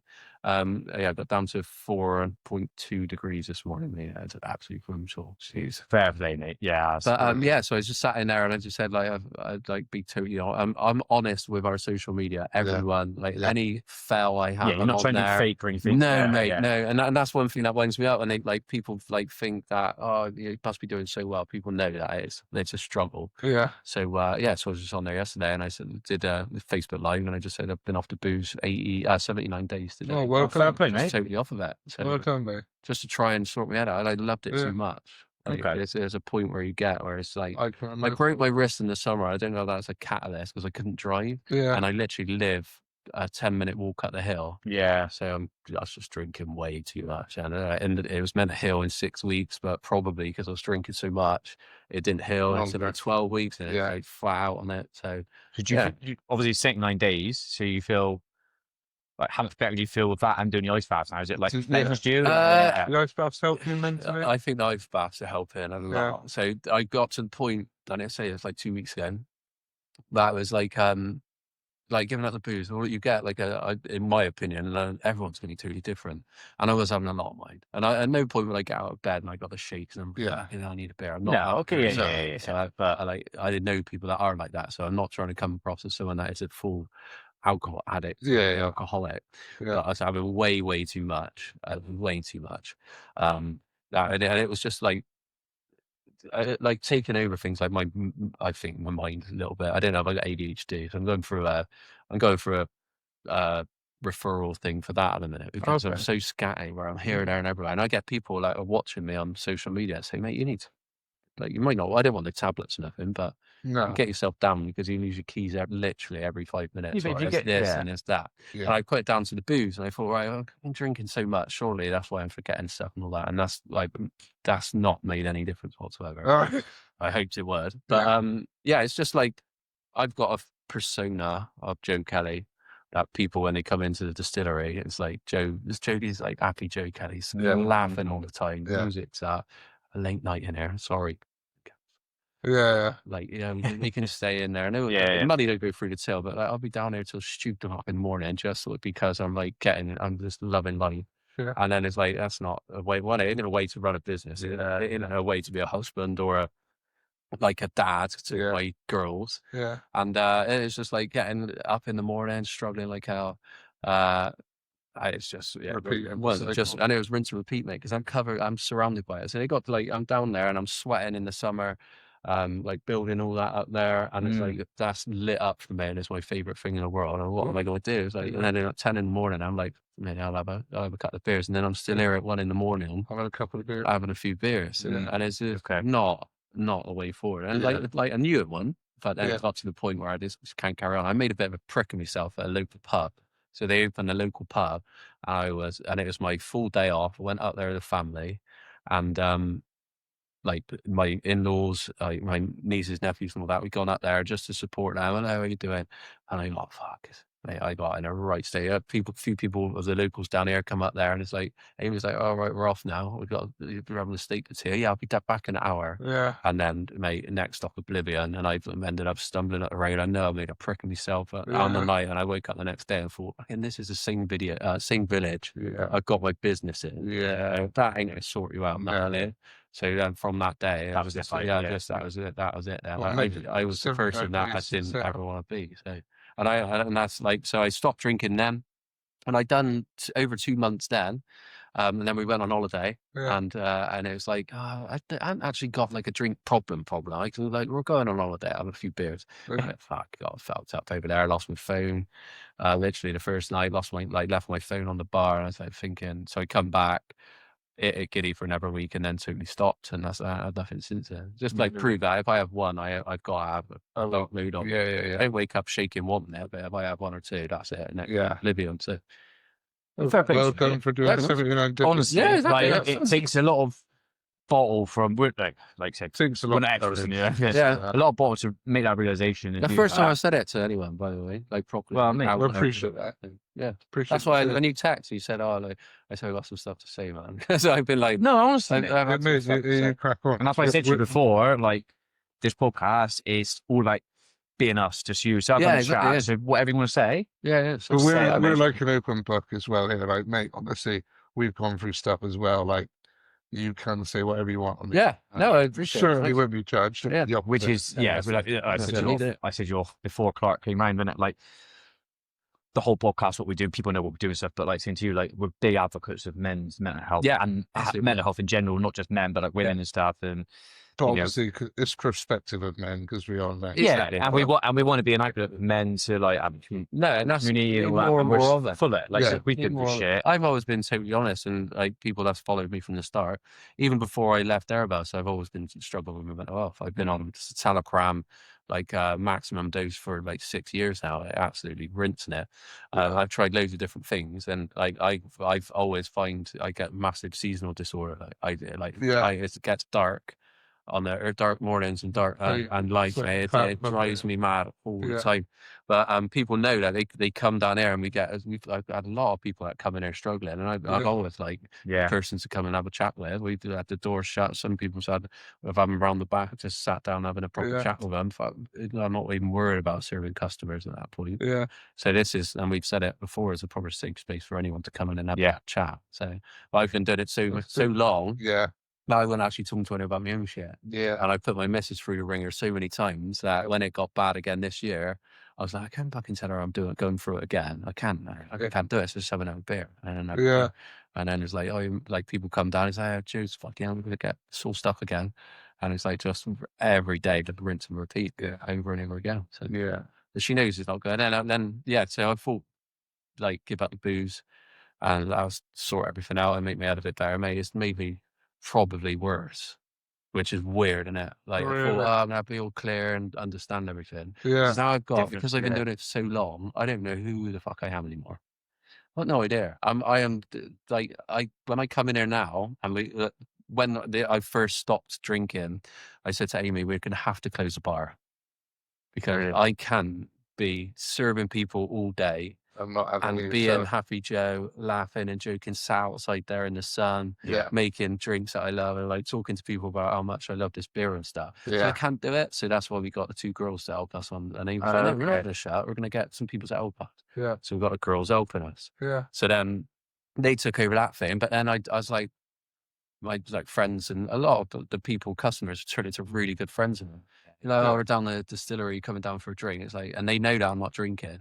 And like they never pushed me to do it, but I come down and it's like I feel physically sick because I don't know what to do. Like I don't know who I'm meant to be. I'm meant to be like that bloke who's having the laugh. So a lot of the time I go hide myself up there, and I only come down when I'm needed, or like I try not to come down at all because I can't ever like I don't want to be like, oh, he's a miserable bastard now. It's not having a drink. Like, I'm still just trying to find like what to do, who the hell I am really. And I've reached out. I literally started a new Instagram, Facebook, and TikTok this morning.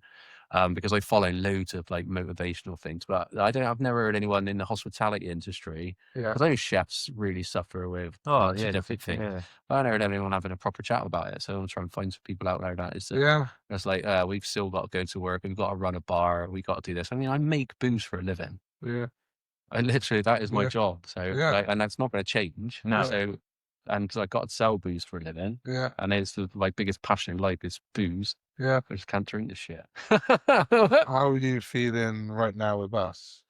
What, talking to you? No, I think because you've had non-alcoholic there. I'm getting better at it. Yeah. So even like, so when I first started to do it, my wife was like, no, I'll support you, like, because we could go back and we'll have a couple of bottles of wine on a night and stuff as well, like that. And I said, no, you ain't got to change nothing. So I've got no problem with people drinking around me. That doesn't bother me. It doesn't make any, like, I can't, can it? Like, it doesn't bother me. I don't, at no point now do I want to sit and think, fucking, I would love to net that. I mean, I've wanted to release that for like 2 years. And it's like, I'm not going to sit and have a full honey rum. I still got to taste everything. Like, course, literally, and it is a sample smaller than what you've got in that glass. When I make it before it. Of course. But like I like at no point do I think, oh fuck it. I mean, the biggest issue I'll have is like if I'm really feeling shit, I just want to go on a rager now. Like, do you know you got that feeling? If I have one now, that is it. I'm gone till fucking Monday morning. On a Friday night. So that's why I just don't do it with that. Well, I got to say the only reason why I said that is because you say you hide yourself and do that when people are here, but we're the same as you have customers. Understand? Exactly. But this is a nice like conversation, isn't it? Yeah, but you're not coming across that. Oh, but do this. So you don't. I was worried I was going to be honest, because I do gin tastings every Friday. I could show you the message now. My last one of the year, Friday just gone, and I was out there setting it all up, and I didn't know who was going to turn up. It was all booked online. And every single time, the whole day, I feel physically sick because I'm talking to people. I'm not like everyone thinks I'm this massive extrovert. I'm out there, and I am like Gin Kelly, like right out there. I'm not. I shit myself. And I say at the start of all the gin tastings, like I will stutter a little bit, really go a bit red. Like, and eventually, I've never had anything but 5-star reviews. Everyone loves it, but it doesn't seem to matter to me. Like every time I'm crapping myself, and I text Amy this time. I said, we got to give everyone their money back next year. I can't do it anymore. I'm putting them up there, like shaking like a shitting dog in that little room before I come down and say, right, everyone ready to go upstairs. And all of a sudden, you got a switch like that. When I was pissed off, it wasn't a problem. Like I would literally be a few sheets to the wind when I'm doing these, and it is a right lap, and it's still everyone still has a right lap.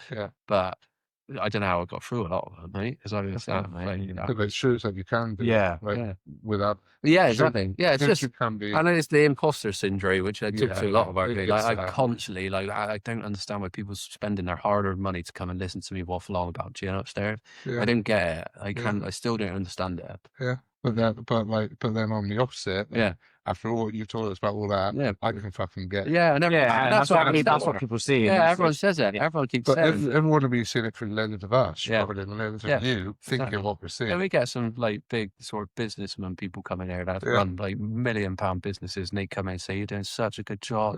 Like, you should be so chuffed with yourself. And I'm like, in the end, I'm just like, I'm literally winging it. I could go tits up at any point. At no point do I sit down and think, fucking fair play ever. Just doesn't happen.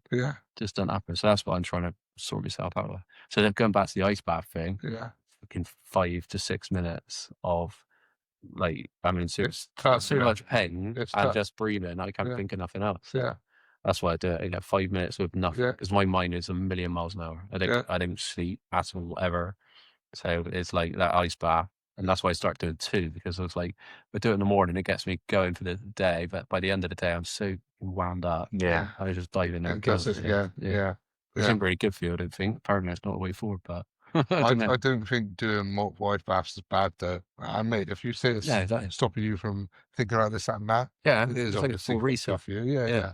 Yeah, this is weird. It's not actually, when you do the ice baths, I literally didn't have it even, so I've like watched like Joe Rogan, I've seen loads of, I follow a lot of people that do it on TikTok, and a lot of the people are doing it because of their addictions, and it's a massive help to it, and like depression and stuff. But yeah, it's actually being in the ice for 5-6 minutes, whatever you're in there, it's hard. Yeah. But when you get out, the next 20 minutes, I reckon, is harder because you're like, my body, because I don't go and jump in a shower because like worst thing I can do. I'll slowly warm up, and like those next 20 minutes, I need to film it one day because I've never seen anyone else do it. I'm there, and like if Amy's upstairs, I go and take her a cup of tea. I'm walking up the stairs like that. He's going everywhere for like 20 minutes. Like it takes ages to warm up. Perfect. So you're looking at that stuff, and then you're like, I'm sort of day. Yeah, it does definitely sort me out, and it's just making myself uncomfortable. Like putting like today at this time I'm getting it. No matter how shit the weather is, how shit I feel. I'm doing it. Those 5 minutes I'm doing some of that. I really don't. A lot of times I don't want to do it. The ones when I'm really struggling, I don't want to do it. Once I'm in there, I'm like, oh, fuck it. Yeah, it's mad. It is mad, but yeah, I've got to keep it up. And it's meant to get cold this weekend, mate. So bring it on. The amount of ice. I'm lucky I've got ice machine around. So I'm loaded a full ice chiller every day. So hopefully tomorrow I get in there and I don't have to bother. Yeah, no, well done. So with the Talk Club, do you want to talk a bit about that? Anything? Yeah, so I wore this totally by accident because I didn't honestly know. It's great that you did. Yeah, that's great. Yeah, so Talk Club, they're a mental health charity for men in Bristol, but they're all around the world now. I started going there about 2 years ago, but they're based all over the place. You can go onto the website and you just basically sit in a little circle, all men, and they just say, how are you feeling out of 10? You might have seen like some of their t-shirts and stuff. Yeah, how are you feeling out of 10? They got a lot of celebrities involved. And you just go in there and say, I feel like a 6 today, and then go round. And then once you've all had your chat, at the end, you say, well, how are you feeling out of 10 now? And I think it's like 85% it says on their website.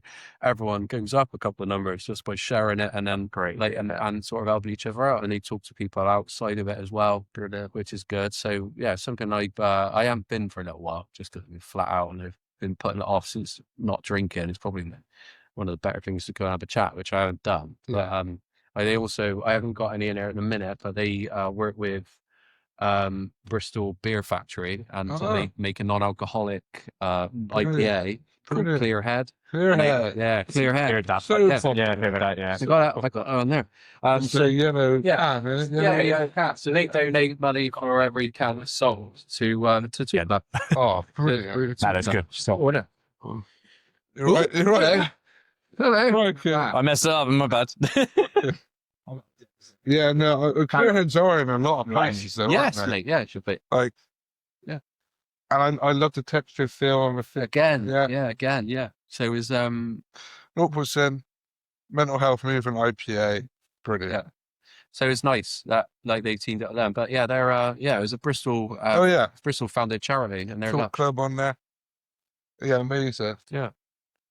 So yeah, if anyone's out struggling, and if you can just drop it, you don't need to book up or anything. They're everywhere. Yeah, Emerson's Green. Yeah, okay. But they're literally everywhere. Ashton Gate do a big one. Okay. Yeah, really big one. Well, that's good to know. Yeah. Because we'll put socials for everything you've said as well. Okay, all in the description now for everyone to see. Yeah.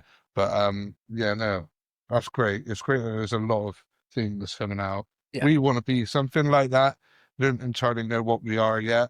I think we're going to move towards something like that, and Andy's man as well, where we get men together eventually, and just chat, have a laugh. You know. I think it is amazing. It's just, and it's weird. Yeah, but I've never met you. No, before. No. But we're just opening up and we're having a chat, and it feels so much better for it. Yeah, no, definitely. Like, I feel like I'd be up for you. Yeah, well, we are. Yeah. You know, exactly. Whatever you drink, and it feels like. Or I could go have a laugh, and you do whatever you want. I think it'd be. Yeah, exactly. Yeah. So it is nice just having a chat with people you know. Different doors. Just so randomness. Sometimes you just need that break of your mediocre day to day, don't you? Yeah. It breaks that. You cut the internet off, so you know. When you... I apologize. Clarke will tell you, I have probably one of the weakest planners in the world of Bristol. Are you in it? I'll move around again. Yeah, just a little bit sooner. In. I really busted it up, didn't I? Oh, Jesus Christ. Oh my God. Some soul, cut that bit out. Definitely. Nothing to see. Definitely, yeah. Nothing to see. No, I appreciate you for that. Yeah, no, I was just saying, like about the talk club and that, it is just a group of lads sat around just having a chat. But like we're talking now. Yeah. I've never met either of you before, but I've been talking for I don't know, what time? An hour and a half. Yeah. But it feels so much better just for having a chat, and it makes such a difference. Good. So you're chatting about maybe doing something like that in the future, but just getting a group of lads together makes such a difference. Yeah, and even like a group of friends as well. Like even me, this venue or something like that. Yeah. You could organise something. Even to say you didn't have any of the alcohol stuff here. A dartboard. That's the only thing, because I wanted to, and I do, like, I talk to people anyway. Like, I'm not as I'm out there doing it, but people know they can talk to me. Love to welcome people in to use this place as that sort of thing. But with the booze, a lot of the mental health issue comes with the booze. Like I can obviously deal with it, but it's like a lot of people would be like looking as a trigger in it. It's such a massive trigger for a lot of people. Probably not the right place to do it, which is a shame, because I would love to. Like, we open this up, people do whatever they want. So, but if you ever have a group of people and you want the place to yourself, you can. No, I appreciate that. I appreciate that. I'm sure we will. Yeah, well, you probably said, and I said to you before, we want this like whole podcast want to create a safe space for men and a community where people can talk, and it could be like face to face, or like say we want to create an online community. But we got to have like a Reddit and Discord and that, like you said, online community. Just wherever you are, even if you can't get to someone face to face like we are now, it's just go on, see what we're doing, and be like, oh look, they're talking about this. Oh, do you know what? I relate to that. Exactly. Oh, I'm so glad they said that. We like I said, we're not mental health experts, and we've said that we're just two blokes who are married and got kids, and we've been through shit ourselves, like yourself and other people. And I still don't think it's talked about enough. Like, I know there's great charities out there and anything like that, but like men suffer a lot more, and it's not widely spoken about because men notoriously don't like to open up sometimes, and they don't have those platforms to do it. It's disgusting, mate. Of what? Well, suicide's number one, isn't it? It's the number one killer of men. I think most people know someone that has. And industry, in the industry we work, and we said, like I said to you, we work both construction.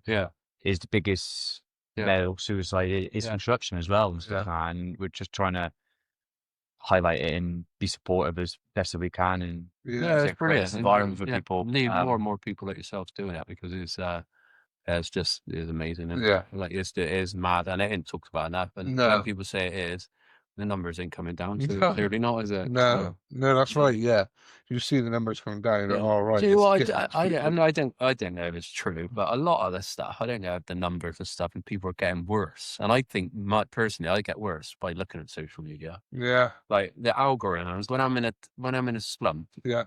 I might look at a video of like a motivational person saying how shit his life is and all that stuff, and then the next one comes up, and then the next one. So I could go onto my TikTok now, and I guarantee every one of them is about how down and depressed I am, and the world's crap and all that sort of stuff. And then that just keeps coming and coming. And then like that goes over to like your Instagram, and if you go through your reels on there, all of a sudden you're being bombarded by crap. So I don't think that sort of stuff helps. No, it doesn't.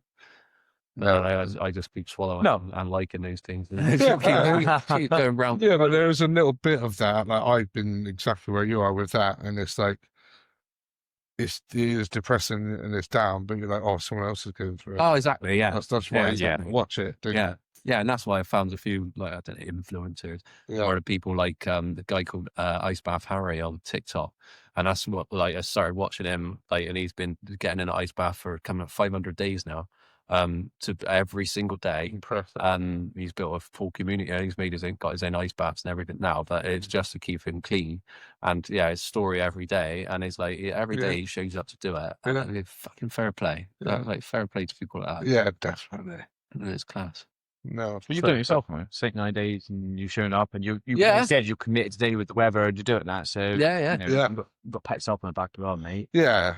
It's so easy to like start and try and do something, and change yourself and then a couple weeks, that's it. I know, mate. I'm the worst for it. I'm the worst for it. I'm all in on everything, and then something else comes up and bang on me. So. No, I'm the same. But I'm exactly the same. Yourself and your mental health is got to be number one priority. Yeah, exactly. Regardless. Yeah. Because if you sort out yourself in it, and I'm like you, that I am with being overweight and that, like addicted to junk food, if you sort yourself out and you're getting better, you're going to be better for everyone else. Like, yeah, that's why I'm trying to do it. Like, I'm doing it for myself. Yeah. I'm doing it for the wife. Exactly. Yeah, Give your best version. Yeah. That, you know, you can show. Yeah. We've talked about before, like, I mentioned on the podcast a while ago, like, you know, I guess sometimes you come home, you've had a busy day at work, and it's like, right, do I stop myself while I go in there? And I've done it a few times. I'll park up and I'll have 5 minutes to myself, right? Because I don't want to go in there because they're going to come and be like, oh, Daddy, you're home and all that. And they don't deserve me. I'm having a bad day. It's the hardest point, isn't it? When they're made up to see you and you just think, why? Like, you can do it yourself. Yeah. So I take that thing, right, 5 minutes. Right, I'm going to go in there, I'm going to smile. If I've had a shit day, I might have done something wrong or something like that, I go in there and I give them the best version because that's what they need. And that's what we're trying to do, isn't it? As men, that's what we're trying to do, is do the best we can. Yeah. For our family. For our family, and so, no, fair play. No, fair play to you as well. No, fair play for, opening up, mate. Appreciate that. Thank you very much. It takes a lot of ball. It's not easy to do. No. It's definitely not. Well, no, and that's why I've done this other Facebook and TikTok thing, because I do share everything on my business. So I've got my own personal one, but I never put anything on there because I'm just Joe the Gin Man to everyone, even friends from school and that. So everything's gone on there. And just before, like when I first stopped drinking, I'm like, put on a right ad. It's like, have some time off. I'm really struggling. I'm open with people saying I've been struggling. Like my head's gone. Yeah, totally gone. Need a bit of help or whatever. And like rightly so. I mean, like some things don't need to go on social media. Especially some things don't need to go on the business ones. Well, one day we might want some like investors or something. And they go back through the thing and they're like, okay, no, you're investing in like in this. Mental health's a mental issue, but it's like I'm like ramming it down people's throat, like fucking I'm fed up, I'm fucking pissed off. It ain't the way forward, is it? And she's right. So that's why I haven't shared hardly anything about any of this apart from the people that I know that come in here, and I'm like, but I still have people mind, even though I'm saying I'm not drinking anymore. Well, for how long? I said, mate, I'm not. And then they come in the following week. Do you have a beer yet? So no, they're partying there. Like, come on, fucking, that's just one night. And like people will push you and push you. And it's like, even take them aside and say, like, it's not that I don't want to, it's like I can't. And I can't. Yeah, but you can. Like you're fucking sound. You're not an alcoholic. I said, I don't know. I don't think I am, but I can't have a beer. So it was mad.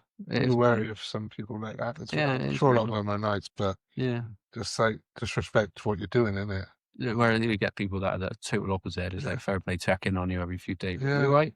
Are you good? Yeah. So. You find out who's really there for you too. Oh mate, but that's the scary thing, because you do, and all of a sudden you find out, fuck mate, there ain't no one there. And the circles like that. The circles like that. Honestly, that's one of the hardest things, I think, really. Yeah. Because my circle's so small anyway, because I put everything into the business. Like everything. Like any like most of, like a lot of my family and that, I'll only see them at a big event and that. I don't do like talking about everyone's life and all that. It's like the business, my wife, my kids, my father-in-law, such a small group. Anyone else has just been really forgotten about for years. And then it's just been the people that you get pissed off down here. And then all of a sudden when you're not doing that, you think, fuck, like, it's there. Are we going to chill out now? Like, fucking get an ice bath. We don't way to chill. The thing is that you don't want to be a silent sufferer. That's the worst thing you could possibly do. Yeah, exactly. And obviously on the flip side, I'm not a business person, versely, but like you want people to invest in who you are, the real you and that. So like if that is, this is Joe, but it's not a false kind of image of this is what I am. That's one thing. They want to invest in who you are, mate. Like, and if they don't like that, then you'll get someone else. There'll be someone else out there. But, like, people that don't appreciate what. Don't suffer in silence. And I think it's great what you're doing and stuff. Me? Yeah, no, it is brilliant, mate. Like, again, what we've tasted today, bloody lovely. It's all right, yeah. Plenty more of that comes. Yeah. All sorts of bits and bobs. Well, I did have one more question on drink. Bring it on. Only because it was mentioned to me. Apparently you bought a whiskey barrel. Yeah. You want to tell us a little bit about that, or what, the little one up there? Yeah. So you've put something in it. So our rum, so like rum, all rum's white rum. I don't know if you knew that, but all rum, everything that comes off is still white. So when you've got your whiskey and your rum, and there's all these lovely golden colours.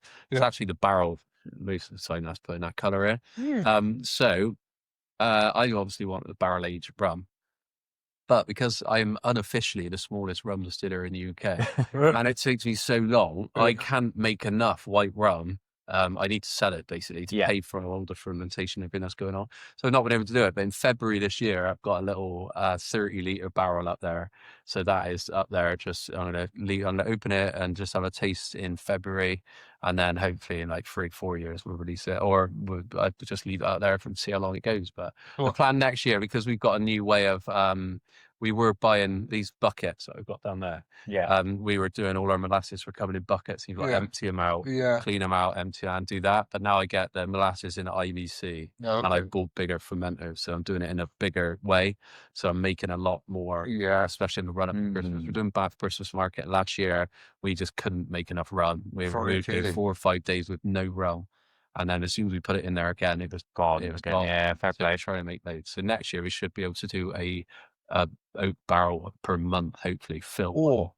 So then in a few years we'll have one every month to release. So that's going to be like an aged rum, is it? Yeah, so it'd be like a aged, oak aged rum, golden rum, that sort of stuff. Different barrels give different flavors and stuff like that. So you can have like Where did you get the barrel from? I got that from Circumstance actually. So we talked about earlier. Down there, I get some bits and bobs from them. So there's one of the ones that they aged. I think only for a year. They put a wheat spirit in there for a year. So it's gonna have a load of no one knows. Anything could come out. Any sort of thing. It'd be interesting. It won't be bad. Wait till February, so it's like exactly. That is our 1 year anniversary. Oh, there we go. Exactly. It'll be the first taste. I do it. Like in terms of merchandise and stuff now, so aside from making the drinks and selling that, like obviously you've got your own glassware and stuff in the thing. Yeah. Do you do anything else, or are you planning to do anything glassware, else? we've got some lush glasses. We've got these lovely little tumbler glasses. But everyone nicks them, mate. So where we were selling them, we got to buy them a pallet load at a time. Yeah. Because I grab on a tumbler, it's real cool. They are lush. But because you have these tumblers, we have wrapped all the way around. They're textured, and like a metallic sort of thing. So often you might not be the logo there. We got to buy them a pallet at a time, and we were selling them in gift sets and stuff like that. Yeah, hampers. But unfortunately, over the years, people have been helping themselves and likely to. And I know everyone does it in big pubs.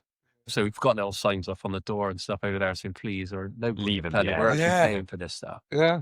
But we ain't got enough money at the minute to buy every pallet load of them, so we're not selling them.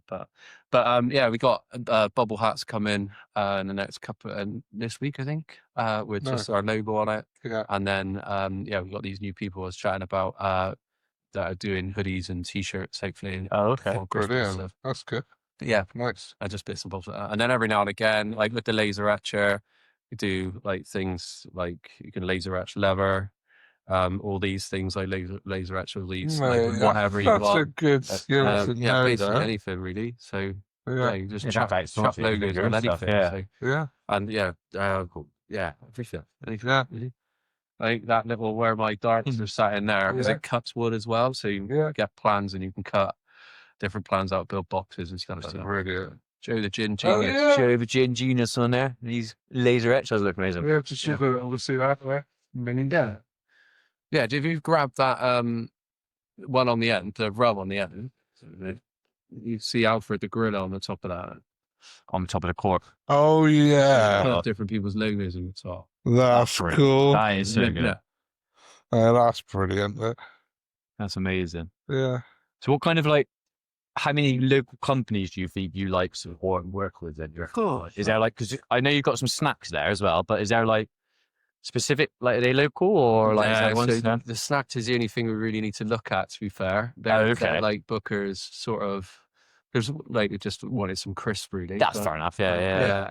We try our hardest. I mean, because I make gin for different companies as well. If you've got another gin on there, that's not my own, that's Electric Bear's gin that I make for them. So Electric Bear's, these guys that I make that for them. Again, that's textured. Work with them, the designers, to get all that done. As I say, so did they think that's their logo they wanted, or so that's their logo, and then we had our printers sort of work with them to exactly get all the texture. Really? And they told me what sort of flavour they wanted, and I'd done loads of trials.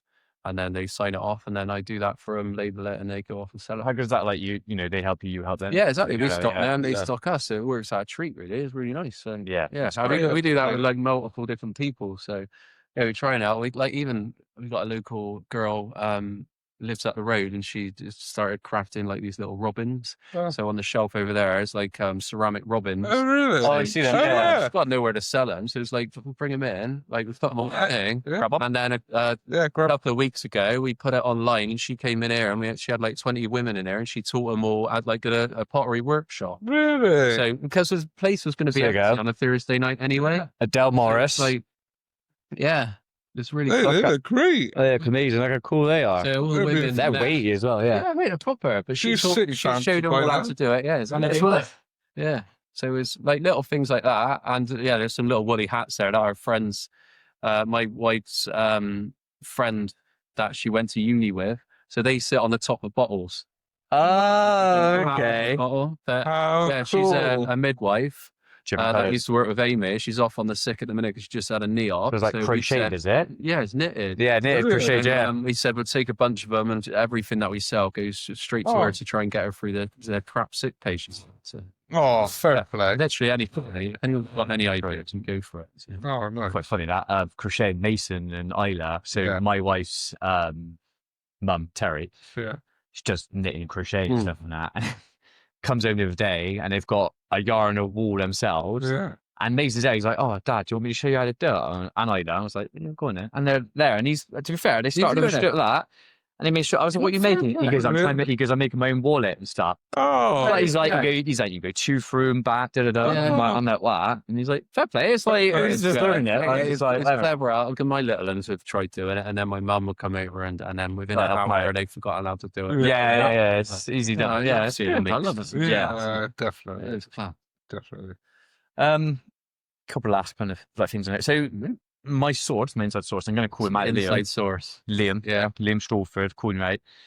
He says you've done a lot of charity events before or things. And that. So like our summer parties and stuff like that. Yeah. Winter parties. When we do something, and we basically, everything outside there, we get a license for the whole lot. So we get a food truck down, we get a band or a couple of bands, and then we do stuff, and it's all for charity. So we've raised a load of money for St. Peter's Hospice. Yep. It's where we managed to send the girls, so we've done 2 for St. Peter's Hospice. One was just a big party, and one was just raise enough money for the girls to go off to the Sahara, and then they went over there, just trekked the Sahara and raised a great load of money. This is 2 of our locals.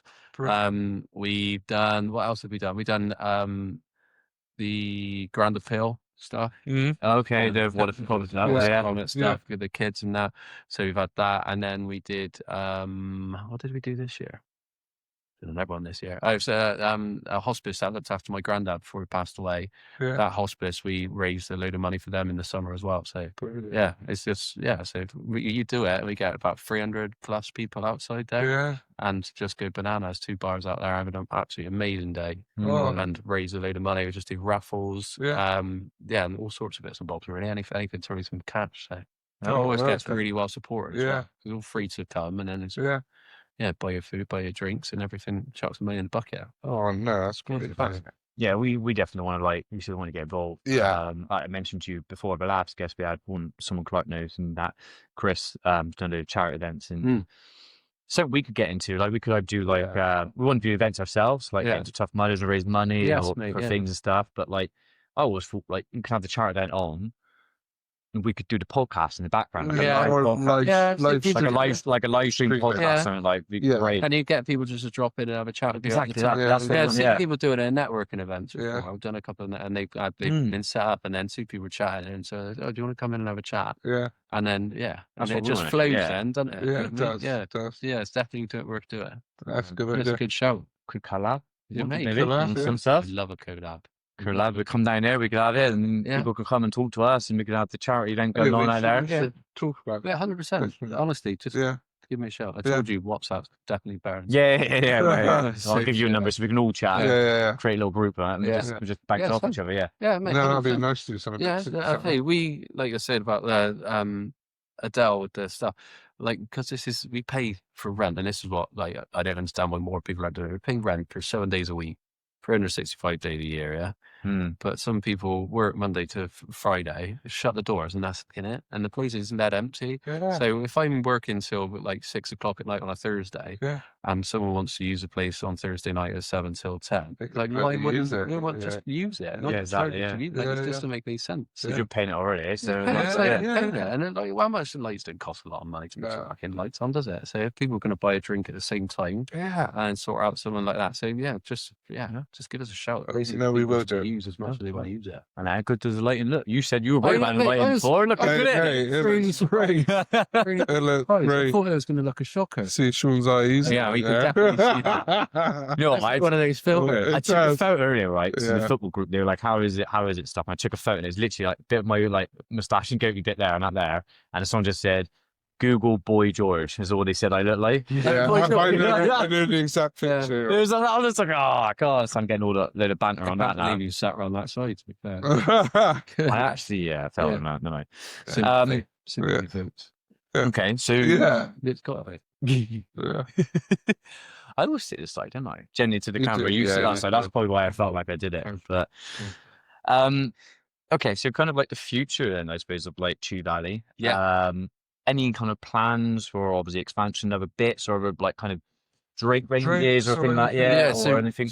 We need to grow, mate. So if you come down here on Friday and Saturday, if the weather's crap, that's why we put a floor out there, because people are walking around and getting to the door and we just could not get them in. So we need a bigger place, but I want to stay here. Yeah. So we got like, it's mad, but the bus stop out the front of the main building on the road, that terminates from Bristol and Bath. So that, like, if you go to Bath and you come back out this way, that's where it stops. And same with Bristol. So it's like the perfect place. And then you got the cycle path that goes past there that we can actually see the Bristol to Bath cycle path. Yeah. So we get the cyclists coming. So I love this area and the people's amazing. Yeah.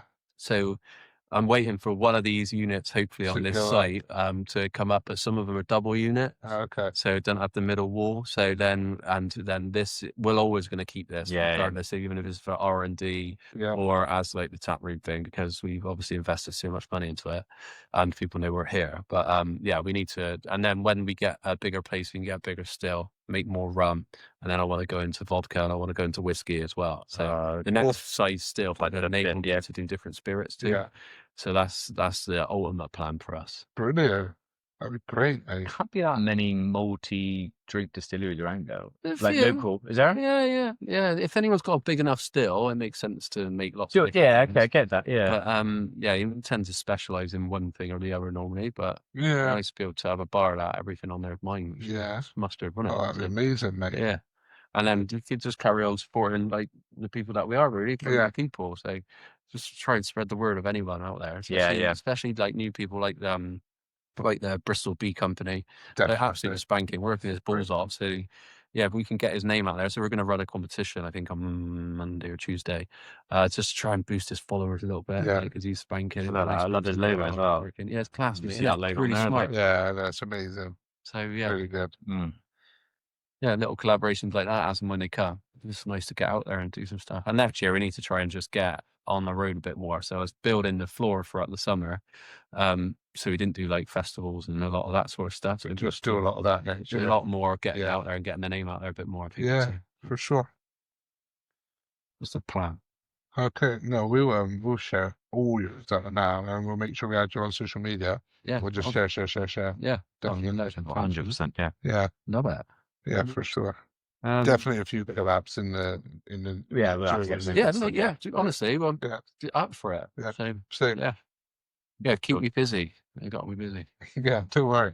I'm busy. We will. I did a thing in my head. Yeah, you're always frozen to me. I don't know if you want to add me to the WhatsApp. I'll be like, Jim, what about this? Honestly, I'm 1,000 miles an hour the whole time. Yeah. There you go. Sorted. I think I even saw there's a boat out there. I got offered a speedboat a few weeks ago. Really? It's got no engine or nothing. It's just on this boat. So On then.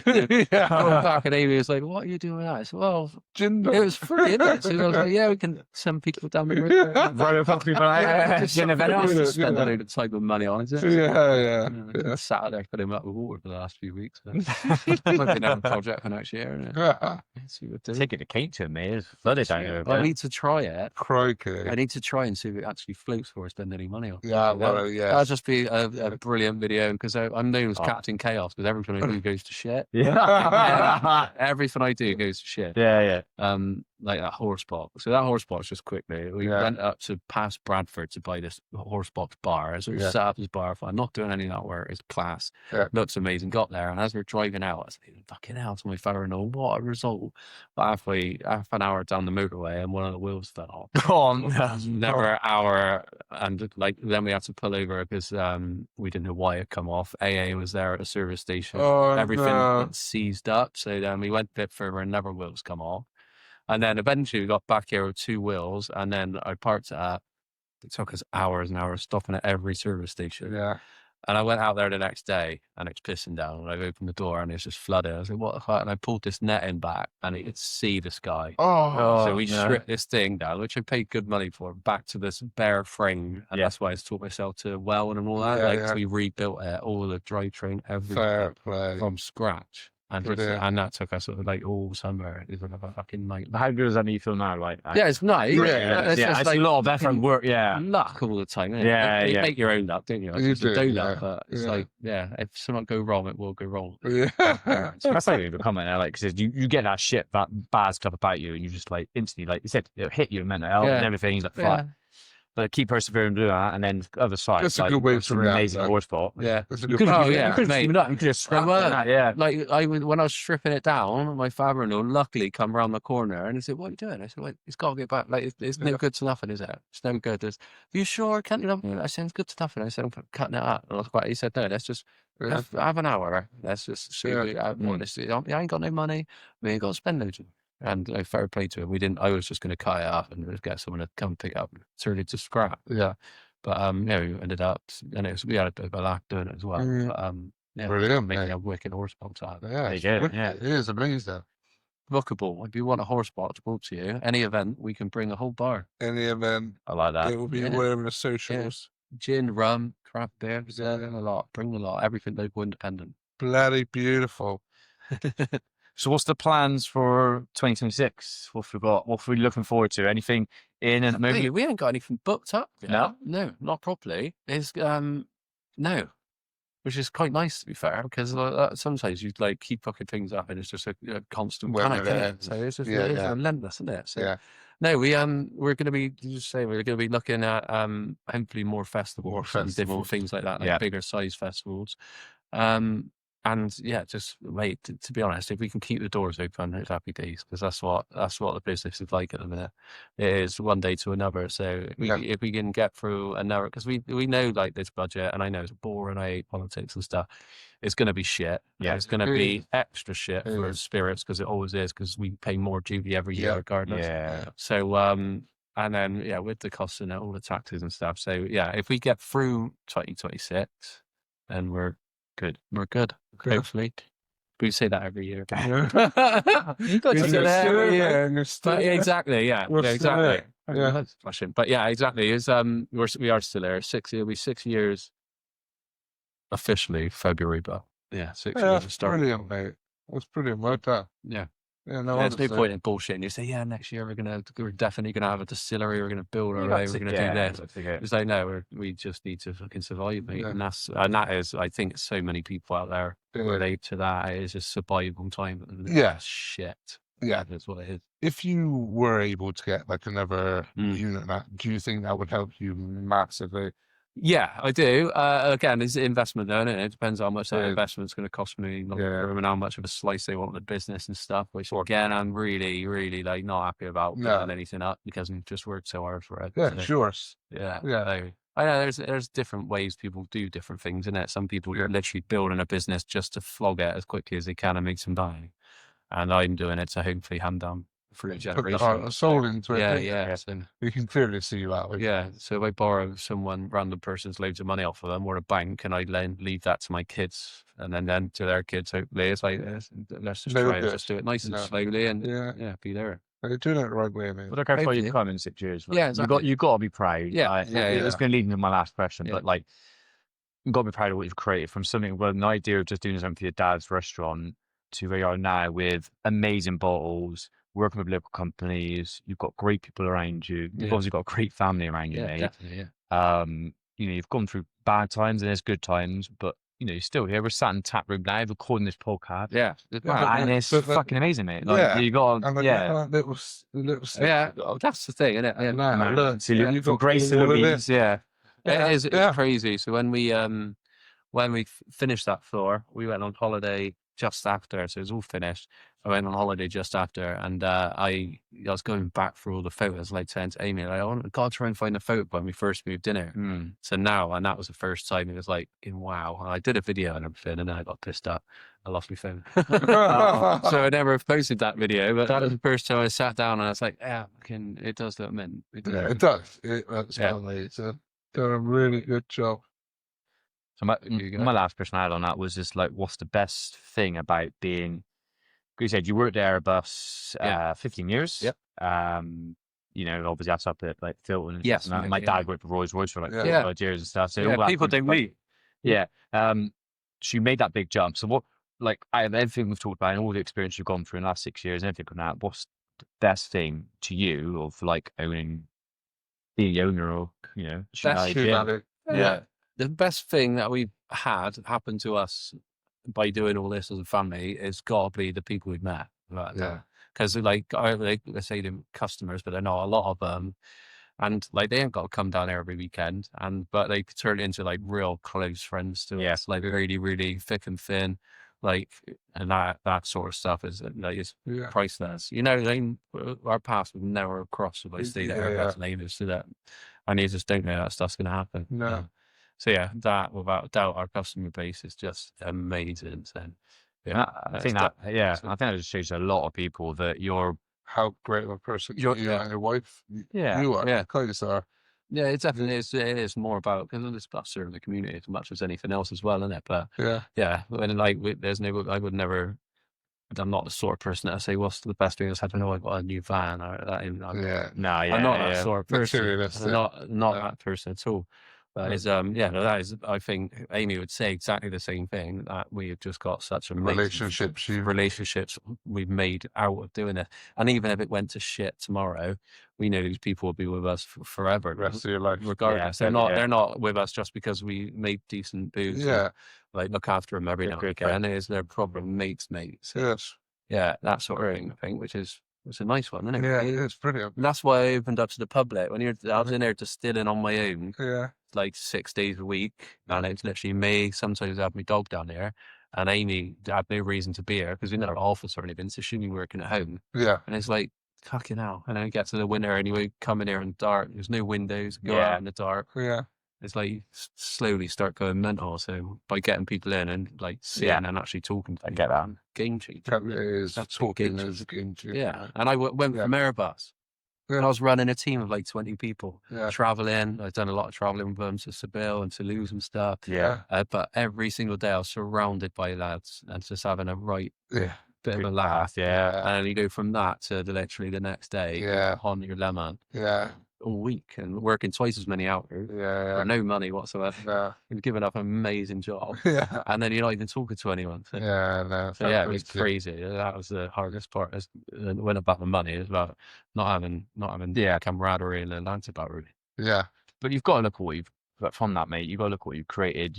Reap your rewards because you've made an award-winning. World Gin. Got gold on that and a silver and other ones and stuff like that. So, and we can testify as that. Thank you for it. It just goes to show, like, your career, like, this is just going off piece a little bit, but your career path isn't chosen. Like, you might be in somewhere for 15, 20 years. But that might not be how you finish up. Like, you might end up doing something different. Like you're not.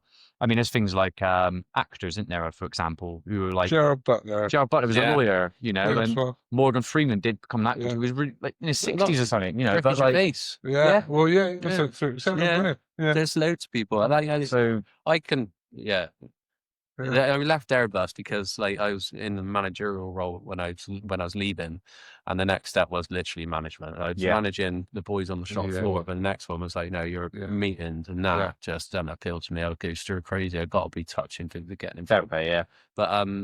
But yeah, it's like there's so many different things out there, and there's so many people try different things. But everyone thought I was mental leaving Airbus. Yeah, and a lot of times I wake up in the morning and think, what the fuck? Like, what was I doing? When it's like the last day of the month and all the invoices go out and on the first, and you're thinking, fuck it, how much? I ain't like, how am I going to do it all? But and the other times you think, fucking happy days, so do it. So I'll give it a shot. Yeah, definitely. Give it a go. And then you look back with me and thought, well, what happened if it did go well? Then always worth taking a jump rather than not knowing. Exactly, innit? Yeah. Exactly. Definitely. It's all team you round in the end. Yeah, well done. Fair play, mate. Wow. Seems like it's worth it, mate. Definitely. What you've got here is brilliant.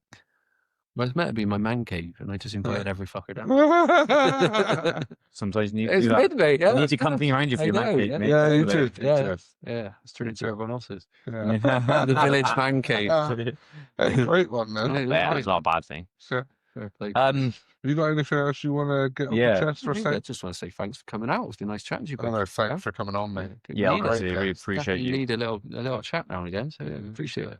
That's what we're here for. But we appreciate you coming on. Like I said, we've got your gift. Oh, mate, thanks so much. That's class. Thank you. Hopefully, everyone who've listened to the episode, you've enjoyed this. Yeah. I was just going to say, make sure you follow Survive Bus, but also Chew Valley. We're going to tag you. We'll do all the socials and that and get you out there more. Yeah. It's been a pleasure to talk to you, Joe. Hey, thank you. Thanks for coming out to my little plate. Yeah. Thank you. Absolutely brilliant guest. Yeah, mate. Honestly, opening up the world of like the gin making and other kinds of stuff, but just as a person, mate, you're a great person. Oh, you are, honestly. Thank you very much. Yeah, cheers, mate. Thank you. It's honestly great to meet you. Really is. Lovely to meet you, I'm sure. It will be the first of many. Yeah, 100%. I love that. Nice one. Sure. Watch your space. Take care. Hope I'll have no black eye next time. See you later. You might have two.